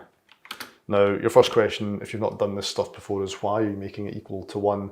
The 1 in this case is not a value of platform ID. The 1 in this case is a position number. So for every property you define, you've got to define its position. It's just how protobuf files are defined. So that's it. And again, bear in mind, the messaging between services is totally in binary. So again, it's all part of that encoding process, which personally I'm not going to get that involved in. The next one we're going to specify is the name. It's a string, and we're going to make its position equal to 2. So you can kind of see a bit of a pattern emerging here, and then finally we'll pass over another string, which is the publisher. And no guesses as to what position we're going to give it. We're going to give it position 3. So to be honest with you, this actually isn't the data that we pass back. We want to pass back potentially multiple platforms. So in order to specify that, we have to specify one more message, and we're going to call it platform response. And this is actually what we pass back. And we want to pass back many of these, multiple of these. So the way you do that is the repeated keyword, and then the name of the model that's being repeated, and then we just give it a name, platform. And we have to again specify a position ID in that message payload. Okay, so if you've not done it before, maybe it appears a little bit strange. I guess, you know, it's not fair maybe to say it's strange. It's just if you've not done it before, it's probably not that familiar to you. But the most important takeaway here is we're going to be referring to this kind of as our model, our main platform model object, and we're actually going to be doing some AutoMapper stuff with this eventually. Now, something to really call out, which I find, again, a bit counterintuitive for me, is when we build this project, the gRPC package will actually create code for us, and it will actually create a model, a gRPC platform C# model for us. That doesn't exist as yet, okay? It exists here in this format, but it doesn't exist as a referenceable C# model. It will eventually when we do our build, but there's a few steps we need to do before we even get to that. So we're not quite finished the proto file though. We need to specify the actual service itself. So our client is going to call this service to get back these platforms. So we define that by defining service, and I'm going to call it gRPC platform brackets, and then the remote procedure call itself is going to be get all platforms. And then we supply the inputs. So this is basically this is the procedure call here that we're defining, the method if you want to call it that. So what are we inputting to that? We're inputting this. We're expecting that as an input, which is basically just an empty object, it's nothing. And what do we return? We return this platform response, which is a repeated array of models, or collection of models, however you want to term it. And we put it in parentheses like that. So that's our platform's proto file done. Let's just save that off. And again, this is the contract between our server and our client. And we're going to copy this file eventually over into our command service as well. It's going to have exactly the same copy of this so it knows how to talk to our server. Great, but we're not quite done with our setup. We need to add something to our CS_proj file so that when we do our build process, we get some code generated. We then need to define our actual our synchronous data service that makes use of gRPC, and then we need to update our startup class to pull all this together. So there's still quite a bit to do, just setting up our server, and then we'll come on and effectively repeat the same thing in our client. But next, let's update our platform service CS_proj file, and then we'll move on to actually defining our service. All right, so let's go over to our CS_proj file, and we need to specify a new item group. All right, and just copy that, and I will terminate that off. I'll paste that in, and we'll terminate that. Usually, I found usually this kind of helps you and auto-completes a wee bit for you, but maybe it's not being that helpful today. Anyway, so what we want to define within our item group is something called protobuf, and this is basically telling our project where it can find a gRPC protobuf file. So protobuf 1f include equals, and it's just a path to our protobuf file. So it's platforms.proto. And then the other thing we want to specify in here is whether our platform service is running as a server or a client. And as you know, we're running as a server in this instance. So we just say gRPC services equals server. Terminate that like so. So let's save that off. So yeah, again, this is really just saying we can find our platform's proto file, and when we do a .NET build, we're going to get some automatic code generation going on, which can take a bit of getting used to. I don't personally like it, actually, but it's how it works, and I understand that's why it has to work like that, but I don't really like code being generated on my behalf. But anyway, that's how it works. So let's give that a go then. So control backtick, and we'll do a .NET build. Okay, and all being well, that builds up. So what should have happened, if we come into our OBJ folder, into debug, you'll see we have this protos file, and then in here, we have our generated code. And you can see by the code window over here, it's quite voluminous code, okay? There's quite a lot going on here, and that gets generated for us every time we build our project. So you don't touch that code, that's just done for you. And you know, fair play, all you really need to specify is this protobuf file, and the rest gets taken care of. But just be aware that there is that auto code generation going on. And if you haven't done a build and you try to access this class, for example, you'll have some trouble with it. But that is there now, having generated it.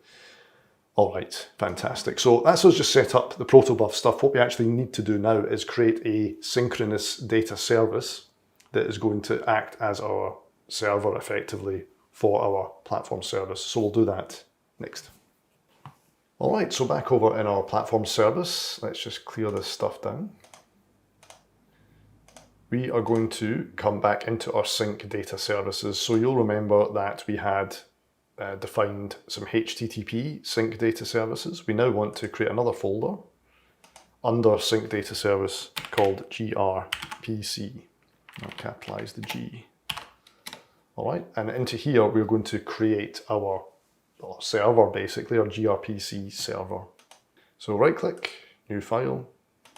I'm going to call this gRPC platform service .cs. All right, so namespace as usual, namespace platform service, sync data services, and then we're going to add gRPC onto that because it's newly created. So it's a public class called gRPC platform service, and then we're going to inherit from gRPC platform gRPC platform base. And coming into our protos file, you'll see that that looks familiar. Okay, that is our service, the name of our service that we are kind of inheriting from. Now, we got autocomplete there because we'd already built our code. If you hadn't built our code prior to writing this, you wouldn't get that. Probably not, unless you've got the automatic build stuff going on. So again, just be aware of that. All right, now ultimately, we are going to be making use of our repository because we're wanting to go into a repository, get all our platforms, and then pass back this protobuf class. What's it called? Platforms response class. So we come back into platforms response, we are wanting to pass that back, basically. So you're probably starting to think, okay, we're going into a repository, we're going to pull out some platform models, we're going to be passing back this gRPC model type. We need to map those, and indeed we do need to map them. So just before we complete our service, I'm going to come back over to our profiles folder, into our AutoMapper profiles, and I'm going to create one final profile in here. So create map. What is the source? The source is going to be our platform model. So we're going into a repository, we're pulling out platform models. Okay, what are we mapping to? What is our destination? Our destination is gRPC platform model. Okay, so back over in our protos file, it's this here.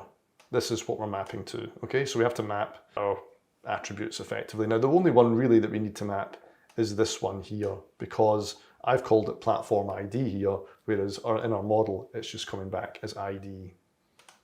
So let's do that now. So we've seen this before. So for member, destination, so what we're mapping to. So this is the gRPC platform model. we are mapping to platform ID. Now you can see here that the code generator has changed platform ID into the standard C# capitalization. So we get capital P, capital ID. You'll remember in here, it was all, well, it was different case. All right, so it's done that for us. So we're now working with our C# type class, the generated class. So we want to map to platform ID. What do we want to map from? The source. So OPT. Let me just get rid of the sidebar there. So OPT goes to OPT. What do we want to map from? Well, in our source, SRC goes to SRC, and this is a bit long-winded. Then,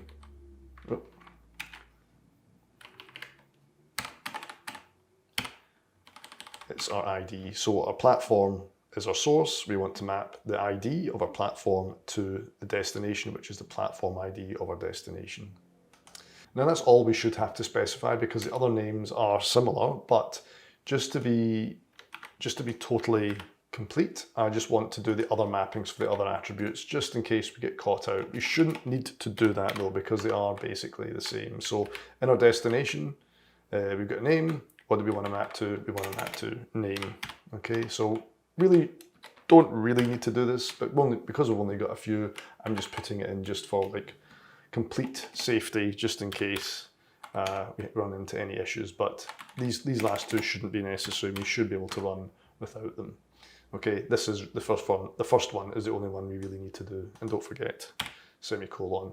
So again, that is the last mapping, auto mapper mapping we're going to have to do. So we're mapping our platform to our gRPC model. So coming back over here, let's finish off our class, our platform service. So I'm going to do a constructor. And into our constructor, I'm going to pass our repository. So iPlatform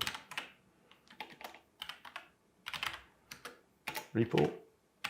I'm going to call it repository. And we're all going to pass in a mapper object as well called mapper. And we'll assign those. Well, actually, let's bring in the namespaces for these. So data service and auto mapper. Fantastic. And so pos underscore repository equals repository and underscore mapper equals mapper. We'll generate read-only fields for those as usual. So that means we now have access to our mapper and also our repository. So we've seen this 1,000 times before. And then we come on to actually exposing the method that is going to allow us to return our platforms back via gRPC. So public override synchronous, so task. And what are we returning back? We're returning back platforms response. So again, in here, we are returning this back. Okay, that is what we are returning back. And again, our platform's response is an array of these. Okay, so it's not the most intuitive thing, to be really honest with you, and you're maybe scratching your head a little bit. I really don't blame you, but bear with it. It does all work. So we're going to call this method getAllPlatforms,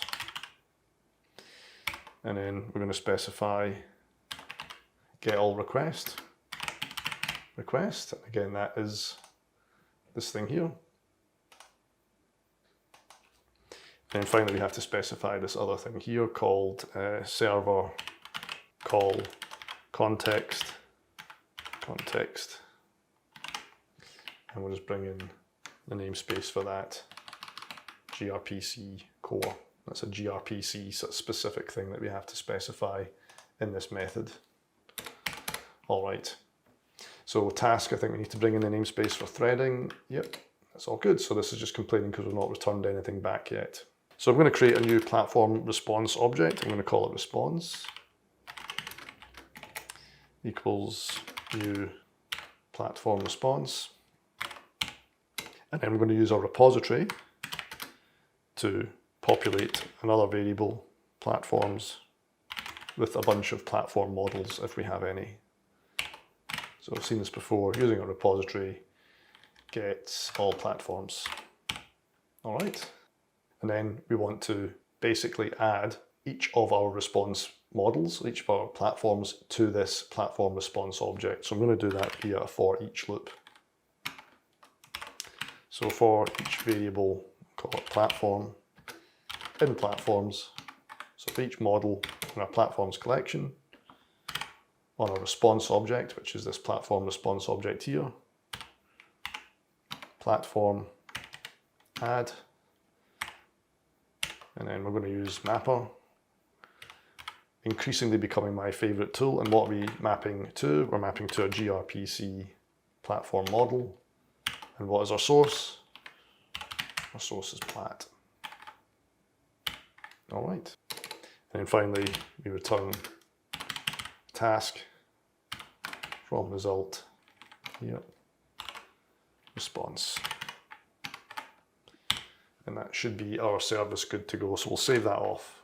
So yeah, basically we're making use of a repository, we're making use of our mapper through constructor dependency injection, and we are returning back a platform response object, which again comes from here. And we're basically doing that by using AutoMapper to populate that collection using a for each loop. All right, so that's our last use of AutoMapper in this service anyway. It's served us very well, and yeah, we're basically almost at the end of defining the server related stuff for gRPC. All that we need to do now in this next bit is come back into our startup class and actually register this service for dependency injection. We also need to specify it as an endpoint, not dependency injection. We do need to register gRPC more globally for dependency injection, and we specify this as an endpoint in our configure method. So we'll do that next. All right, so almost there with our server. So let's bring up our directory browser, and I'm going to come into startup. Let me just go to this other stuff and close that down.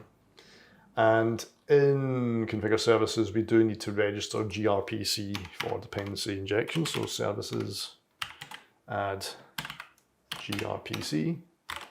That's it. We don't take those out. We don't need to do anything else. Let's save that off. All right, but what we do need to do, which is a bit more kind of involved, is we do need to specify the service that we've just defined, the server that we've just defined as an endpoint, which kind of makes sense, I think. So under our controllers mapping, we need to specify endpoints again. And this time we're going to map gRPC service. And what service are we going to map? Well, the service that we just created. So let me just bring that up, and we are referring to this service here, our gRPC platform service. So I'm just going to copy that and paste that into here. So, and we'll need to bring in a namespace for that. So using platform service sync data services gRPC. Fantastic. Now this next bit is optional, and I'm going to put it in just for completeness. Now this is what this allows us to do. This allows us to serve up the proto file to a client, and they can then use it and understand what the contract is. So you don't need to do this bit, but I'm just going to do it for completeness. So endpoints map get, and we're going to specify a path, and I'm going to say protos platforms.proto, and we'll say async yes, Y, and C context, pair of curly brackets, let's put in our semicolon, and in here we're going to await context response, not request, response, write async, bring in that, and then we will do system IO file. I might actually take this out and just have file. We'll bring in the context using system IO, that's better. Read all text, and we'll just specify what we're wanting to read, which is protos folder platforms.proto. So again, don't need to do that. We're just adding another endpoint to serve up our contract, which is probably good practice. All right, so let's do a .NET build.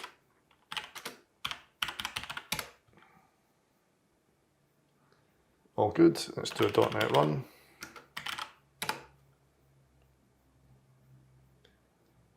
All good. So again, not really doing much at the moment. We do need to move on to doing our client to make requests to this to see if this all actually works. But the fact it's not crashing or doing anything horrible at that, I think we're probably in quite a good place. So now we're going to move on to writing our client in our commands service. Do that next. All right, so we have just completed the gRPC stuff from the perspective of our platform service. So we'll just stop that running if you had it running.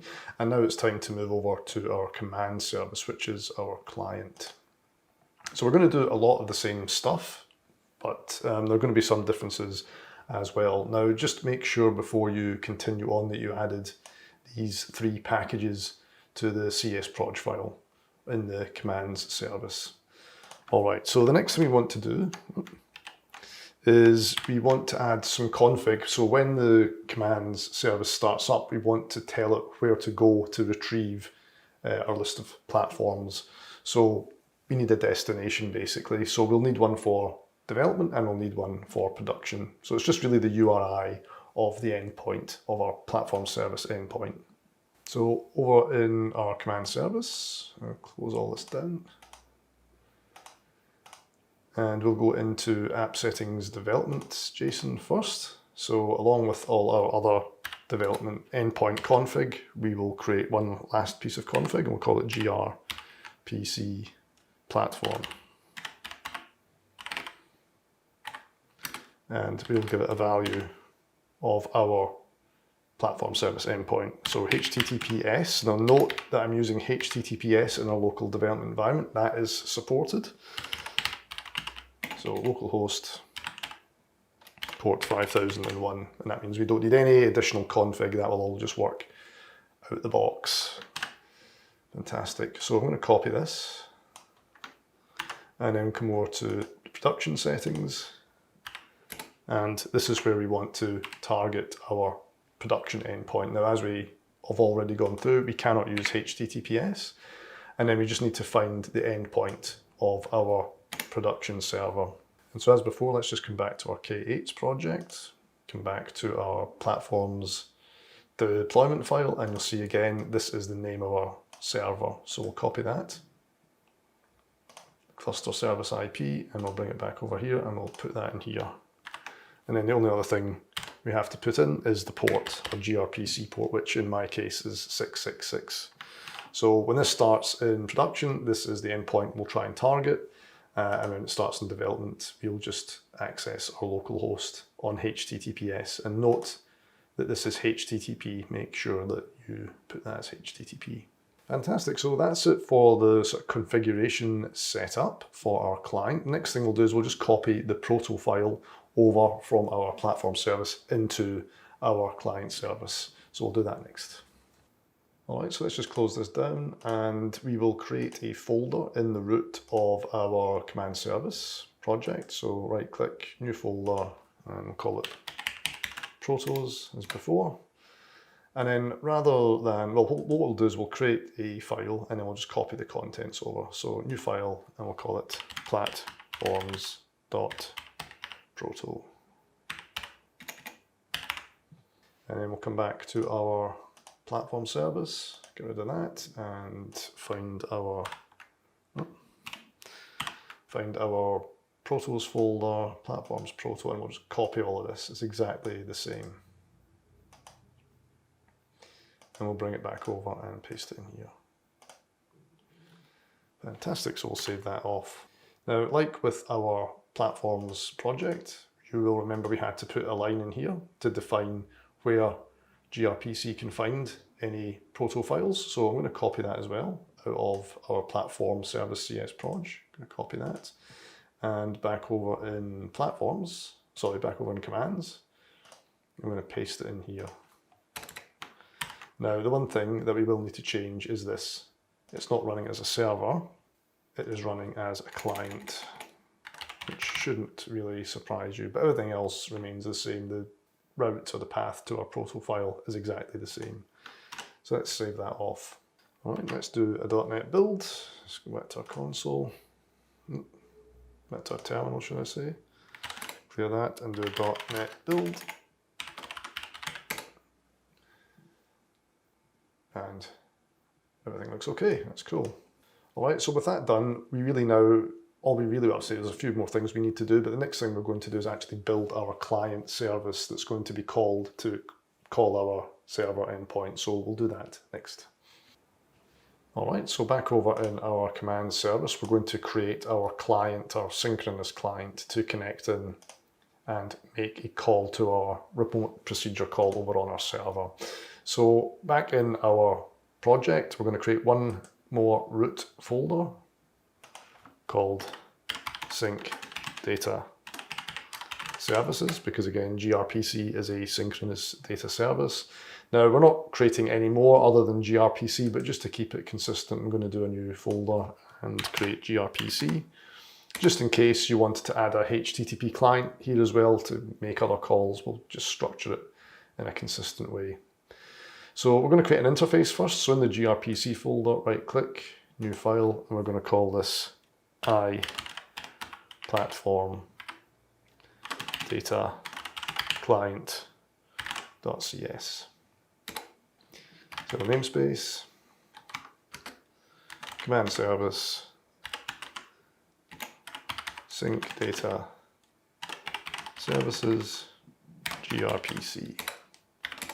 And it's just a public interface called iPlatform data client. And what we're going to get it to return, we're just going to get it to return an IEnumerable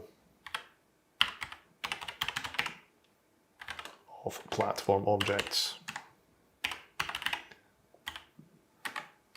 And we'll call it return all platforms. So we'll ultimately run this at startup.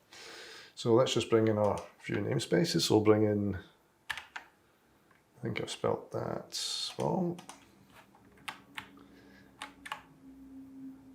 Yeah, it's better. It didn't look quite right to the eye, so there we go. And we'll bring in our models as well. Fantastic. So you're probably starting to think, okay, we're going to be using a gRPC client to ultimately return a list of platform models. So you're probably starting to think we need to use AutoMapper. We do, but we'll come on to that in a bit. But for now, this is sufficient for the moment. So we now want to create a concrete class. So right click the gRPC folder, new file, and we're going to call this platform data client.cs.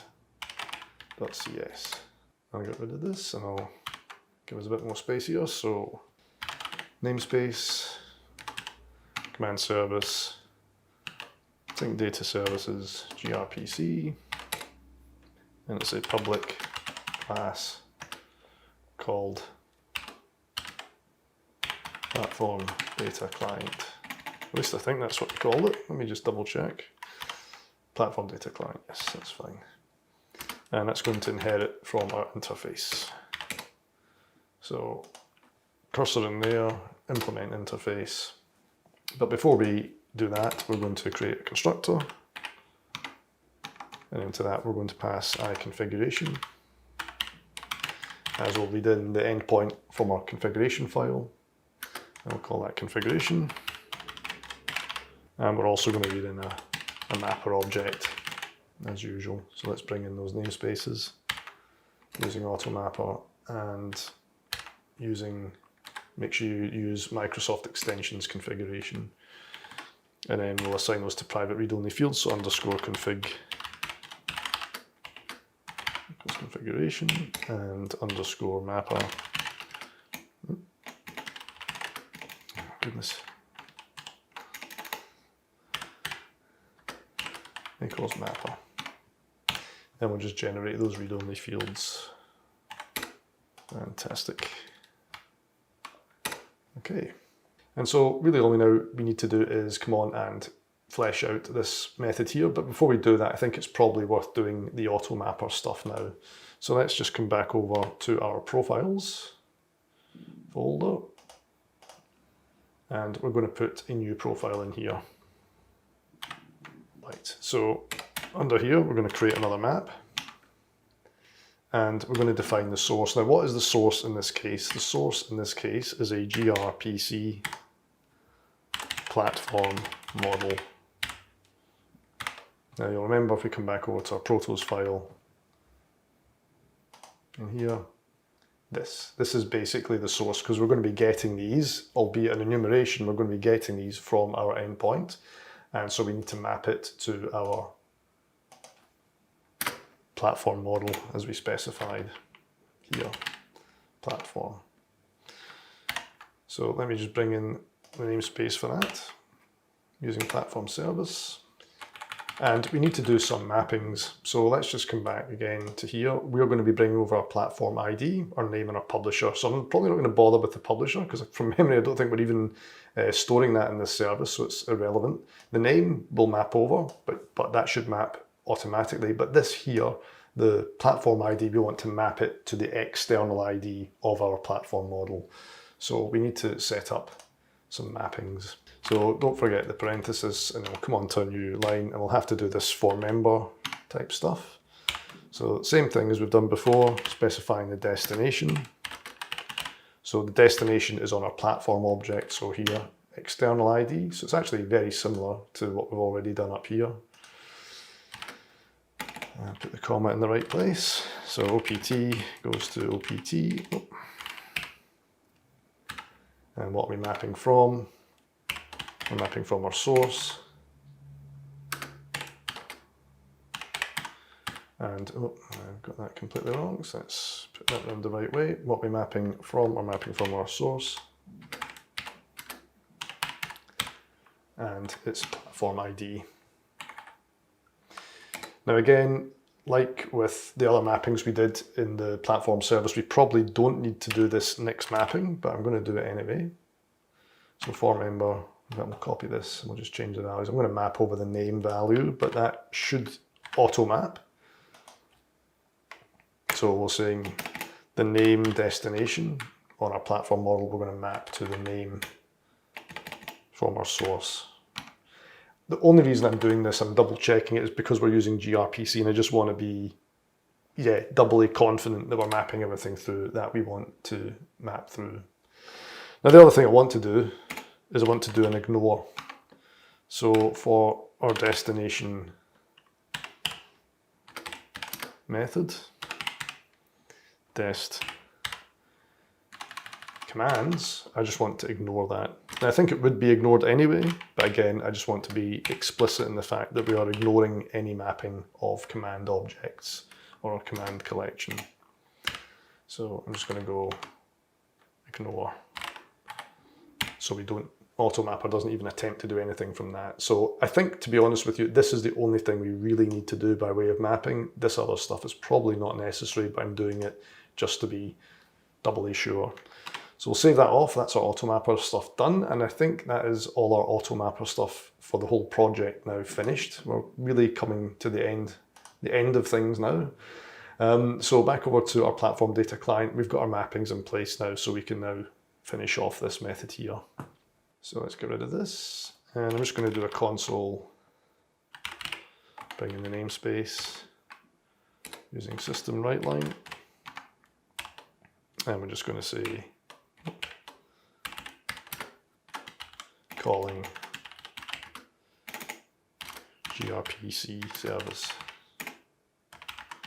And what we might do, we'll actually name the service just so we can kind of see what it is we think we're calling. So curly brackets, and we'll use configuration. And then we'll bring back the config item. So let me just go and pull that out. Oh, keep doing Control V instead of Control B. So let's come back to one of our config files. This is the value we want here. So let's copy that into here. All right.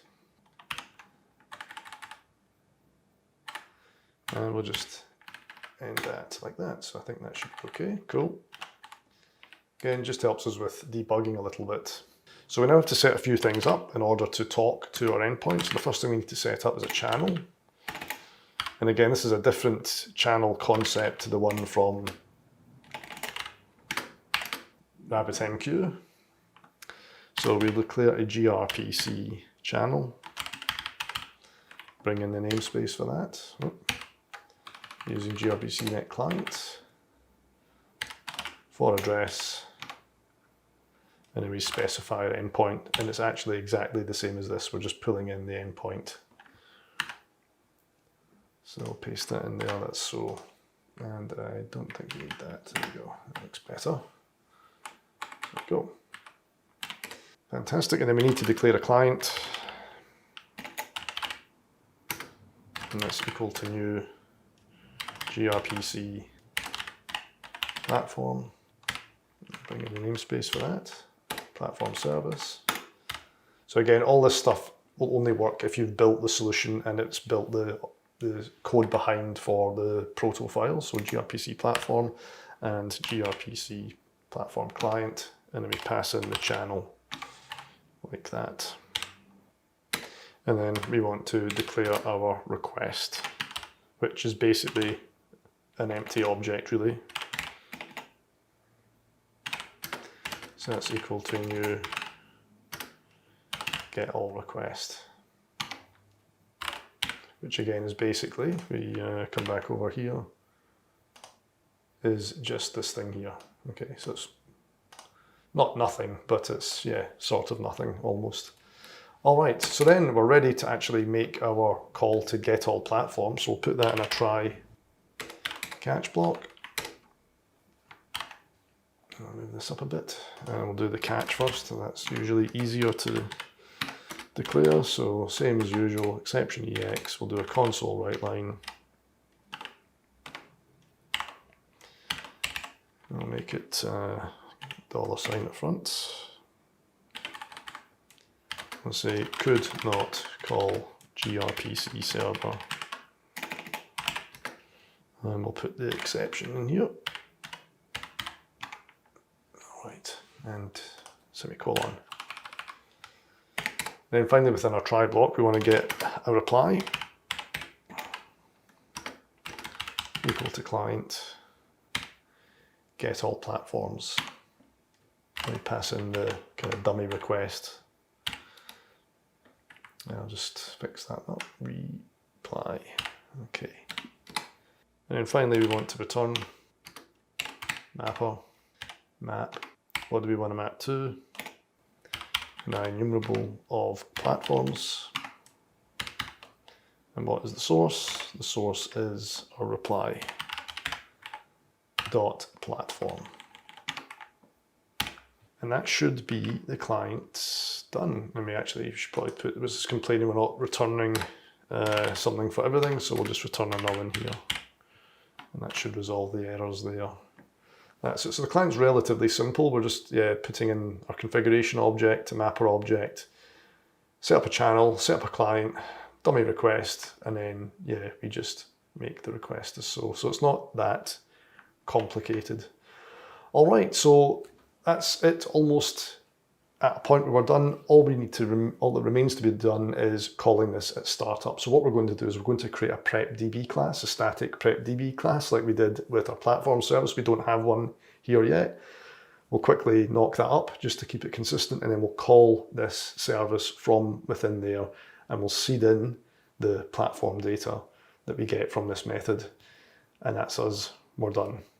Well, and then we have to deploy to production, but if this all works locally, then I'm fairly confident, given what we've done so far, it should work okay in production. So we'll come on to doing the last real bit of coding, which is the PrepDB class, to retrieve this information from our server.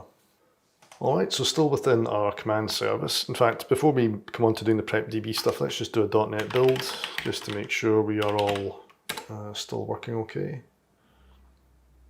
Great, and actually, before we even come on to doing PrepDB, the one thing I did forget, and I keep forgetting, we need to register for dependency injection our interface and our concrete class because we're going to inject or get a reference to those anyway within our PrepDB class. So let's just do that now. So let's close all this down. Let's come into our startup class. Let me get rid of my terminal. And let's come into configure services. And we'll just put that after this. So services, we're going to add a scoped lifetime. And we're going to pull in, or we're going to say that an I platform data service will give us a platform data service. Let's just pull in the namespace. I think I probably, yeah, platform data service. That looks okay. Must be something wrong. Platform data client, not service. Been a long video, getting confused at the end of it. So yes, it's our client, isn't it? Of course. So let's try that again. And yeah, there we are. These both should resolve now. Great. So let's just do a .NET build again. Let's do a .NET run, in fact, just to make sure we're all looking okay. Yeah, that's all looking fine. Fantastic. So yes, now last class of the whole project is our PrepDB class that was going to call our gRPC client code. So let's just close that down. Let's minimize that. And then in our data folder, right click, new file, prepdb.cs. All right, so namespace, command service, data, and it's a public static class called PrepDB. Fantastic. Then we're going to create a private public method, not a private public method. That makes absolutely no sense. A public void public static method, public static void, and we're going to call it prep population.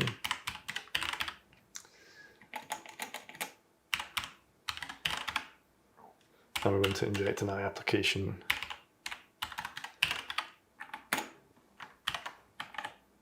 builder into that. Called application builder. We'll pull in that namespace. And we'll use that ultimately to get a service scope again, because again, we can't use constructor dependency injection because it is a static class. So we'll create a service scope.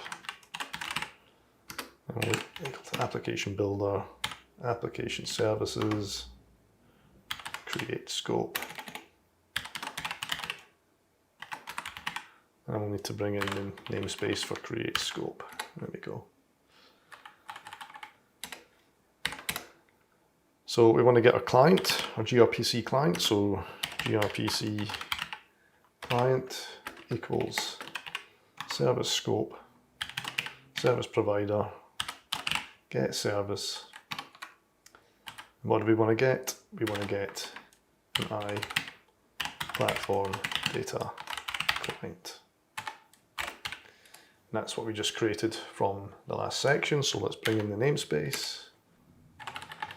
Fantastic. And then we want to basically get a collection of platforms. So we'll create a platforms collection and make that equal to gRPC client. And then we will call return all platforms. And then, like our other PrepDB class in our platform service, we're going to create a private static void method called seedData. Into that, we're going to expect an I command repo. We'll call that repo. And we're going to expect an I enumerable of platform objects, which is basically a result set from the method, the prep population method. We'll call that platforms. All right, so I just want to make sure that we have that namespace. So systems collection is generic, and then bring in our platform. Actually, you want to do that using a using statement. There we go. And so then we're going to call this method from in here before we finish seedData. We're going to call seedData Use our service scope again, service provider, get service, and we're going to get an iCommander repo, and then we're going to pass in our platforms from here. Okay, and I forgot to put the parenthesis on the end there. Okay, that should resolve. Fantastic. So again, yeah, into our seed data method, we're passing a repository. We're just getting that from our service scope again, and we'll pass through our platforms, which we retrieved from here. And then finally, we want to push the data into our database. So console write line, bring in the namespace, and we'll just say seeding new platforms. Fingers are getting tired after all the typing, so almost there, the last for each loop. So we're going to say for each platform in our collection, we're going to do a check. So we're going to say if not underscore repo, not underscore, so used to saying underscore repo, external platform exists, plat, external ID. So if we don't have it, then we will add the platform to our database. So we'll say console write line. Actually, we won't bother with a console write line in here. We'll just use repo, create platform, and pass in the platform object. So this just means we're not duplicating platforms or ones that we already have, using the platform service ID as the kind of global key. And then irrespective, we'll just save changes. So we may or may not add anything, doesn't matter. We'll just call save changes. Fantastic. All right, so yeah, all then that remains to be done is we just need to come over to our startup class, and we need to call our prepdb, or call our prep population method off our prepdb class. So prepdb, prep population, and we just need to pass through our app instance as so. So that is it. That is it, assuming we haven't made any errors. So .NET build to build it up. Looks good. So good quick pause here. We've done quite a bit of coding here. So in the next section, we're going to run both of these up locally, and we're going to test to see if our gRPC stuff actually works. And then we'll take it from there. All right, so on to testing our gRPC stuff. So let us come back over to our platform service. Here we are. And clear the screen, we'll do a .NET run. So we're using a memory database, everything's looking pretty good. So we're not really going to do anything with this now. Let's just check to see, it should have data in its repository, in its database. So into our platform service, we'll do get all platforms, send, and we have all our platforms there, the 3 platforms. Now, what we want to do is run up our commands service, and it should start up. It should use gRPC to pull those same commands into its repository. And if that does work, then we know it has worked correctly. So let's do a .NET run.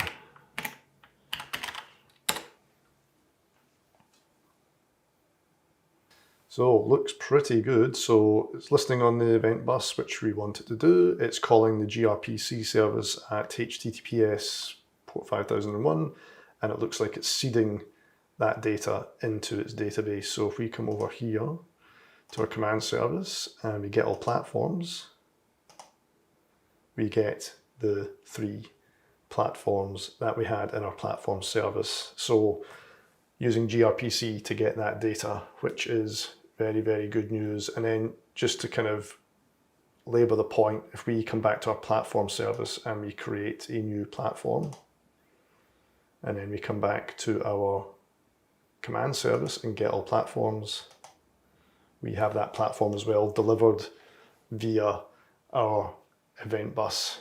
So the two services are now completely in sync, and we're using synchronous messaging and asynchronous messaging to achieve that. And really, although this was a very simple example, you saw how much work went into creating it, but fundamentally those techniques that we have used here are then usable in much, much more complex setups. So it's a good foundation on which to move forward. So very pleased with that, glad that all worked. All we have to do now, and it could be a little bit of a sticking point, is we need to repackage or rebuild both our images, push them up to Docker Hub, and then restart our deployment in Kubernetes. Now, we did have that unique config stuff that we put in because we're not using HTTPS within Kubernetes, so that might cause a sticking point. Shouldn't do, should work okay, but that's our last thing that we need to do. So let's just finish this off and get that done, do a quick test, and then we can all go home. So we'll do that next. All right, the moment of truth. Let's just stop all our local running services just to give us a clean slate. And let's start with our platform service. So yes, what we want to do is we want to rebuild the image. So do a directory listing, make sure you're in the platform service folder, make sure you can see your Docker file. Then we'll do Docker build.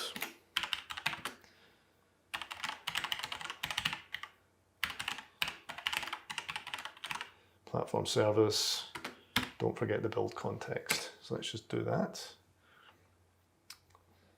Oh, yep, I forgot to tag it. After all this time, there you go. I think it's the first time I've made that mistake. We didn't tag it. So Docker build -t and then the name of the service. Don't want to make any stupid mistakes at this point in the game. All right, it should build relatively quickly, but because we've added some newer code in, it might take a bit longer to build. It builds, again, builds the images in layers, and we've added quite a bit of code, so it's probably updating a few more layers than it would have done if we'd made only some minor changes.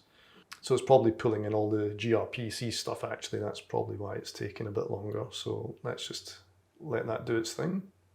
All right, that's built. So up key, and we'll just push this up to Docker Hub.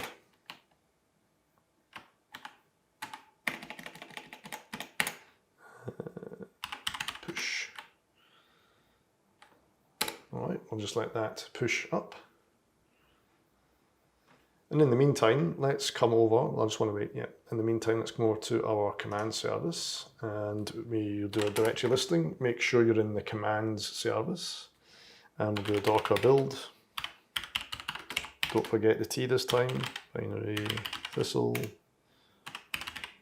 and it's command service, and don't forget the build context. So let's just check that's correct. Binary thistle command service, fantastic. Let's rebuild that.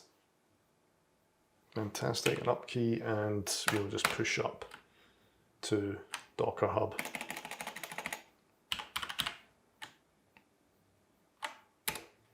And then as usual, once both of these things have pushed, we will check Docker Hub to make sure that both our images were actually pushed up and we hadn't made any mistakes, and that we have the latest images up there. So I might just wait for that to happen, and we'll come back and double check Docker Hub. All right, so that's our platform service pushed up. Let's see how our command service is doing. It's still running along, so we'll just wait for that to finish as well. All right, so that's our command service finished. Our platform service should have finished as well. Indeed it has, fantastic. So let's just come over to Docker Hub.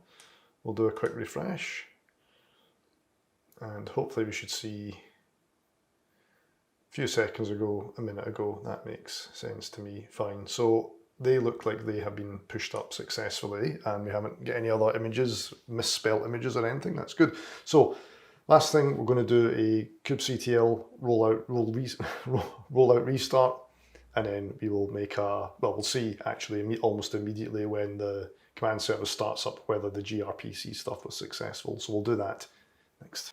All right, so let's come back to our platform service. I think we're already there. Yeah, we're already there. Let's clear the screen. So yeah, we want to just get our deployment. So kubectl get deployment. And we basically just want to restart our platform's deployment. So kubectl rollout restart deployment, and we want to restart this deployment here.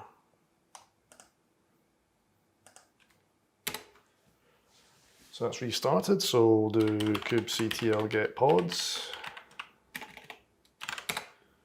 And we'll see that the container is creating.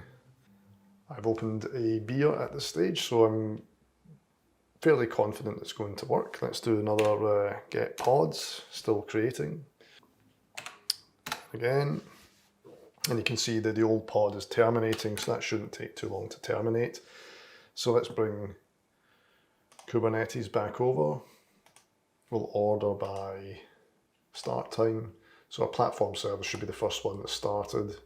I just want to make sure that everything's looking sort of okay. Yep, it's looking all right. There's nothing too concerning there. And actually, one thing we can see is that it's listening on port 666 as well, which is good news. So we're on port 80 for our HTTP traffic, and it is listening on 666 for gRPC, so that's looking pretty good. Now, maybe before we do anything else with our other service, I just want to make sure that we can still call our endpoint. So let's just say, not in our command service, in our platform service, get all platforms. Yeah, we have all our platforms there. It's all still working fine. Fantastic. So, moment of truth, real moment of truth. Let's clear the screen, get our deployments again, and we want to restart our commands deployment. So up key, rollout restart, and this time it's commands, and we'll restart that. And we'll do get pods, and we should see container creating, and again, shouldn't take too long, and at this point, when it starts up, should use gRPC to pull down all the platforms that we have running in our platform service. So fingers crossed, we'll see how it goes. Let's just check our pods again. Okay, so our old pod is terminating, it's gone, that's looking good. Let's just do, okay, it's all running up. So that's a really good sign. We're not seeing it erroring out, which is obviously a good sign. So let's sort by start time again, and it's our command service at the top. And we should see here, calling the gRPC service, seeding new platforms. I think that looks good. So let's come back to our production queries and get all platforms from our commands service. Indeed, it did. It pulled down all of our platforms. Fantastic. So with that incredibly long video, we have finished and we've deployed everything to production running in Kubernetes. So if you've followed this far, thank you for following this far. It's been a very, very long video. Now, I do have some final thoughts on a bit of a review of what we've done, and just go back through reviewing what we have done, and there are some final thoughts on things that we could do to move this forward even more, the things I left out that I would maybe include the next time. So quick pause, I'll finish my beer, and then we'll come back and we'll talk about those things before wrapping up. All right, so here's just some final thoughts from myself on how I would move forward if I was to revisit this course or add some more material into it. As you're, I'm sure, very aware, it was a very long course, a very long video, but we didn't cover everything. I mean, you're probably never going to cover everything, but there's some things that I would probably introduce if I was going to extend it going forward, and this is just my thoughts at this point in time. So the first thing I would like to look at is HTTPS, TLS, whatever you want to call it. I don't like ignoring that at any point in time, so I would definitely want to at least revisit it in more detail and make a more of a considered assessment of whether we would want to use it within our Kubernetes cluster or not. We didn't, obviously, and that may still be the case, but I'd probably want to focus in on that a little more and at least provide some options for introducing HTTPS into a Kubernetes cluster.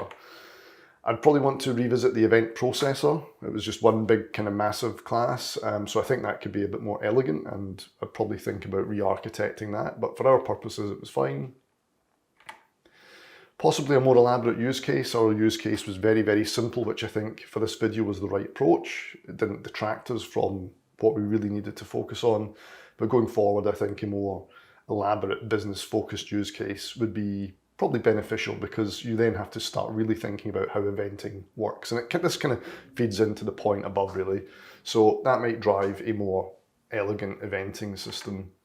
And then the last one, service discovery. So that means that services can discover each other without having to have hard-coded endpoints, which I think is a really nice concept. And it might also address some of the issues that I called out with synchronous messaging. Some of them anyway, not all of them. So something I possibly would look at introducing into another course going forward. I'm sure there's other things, but those were my top 4.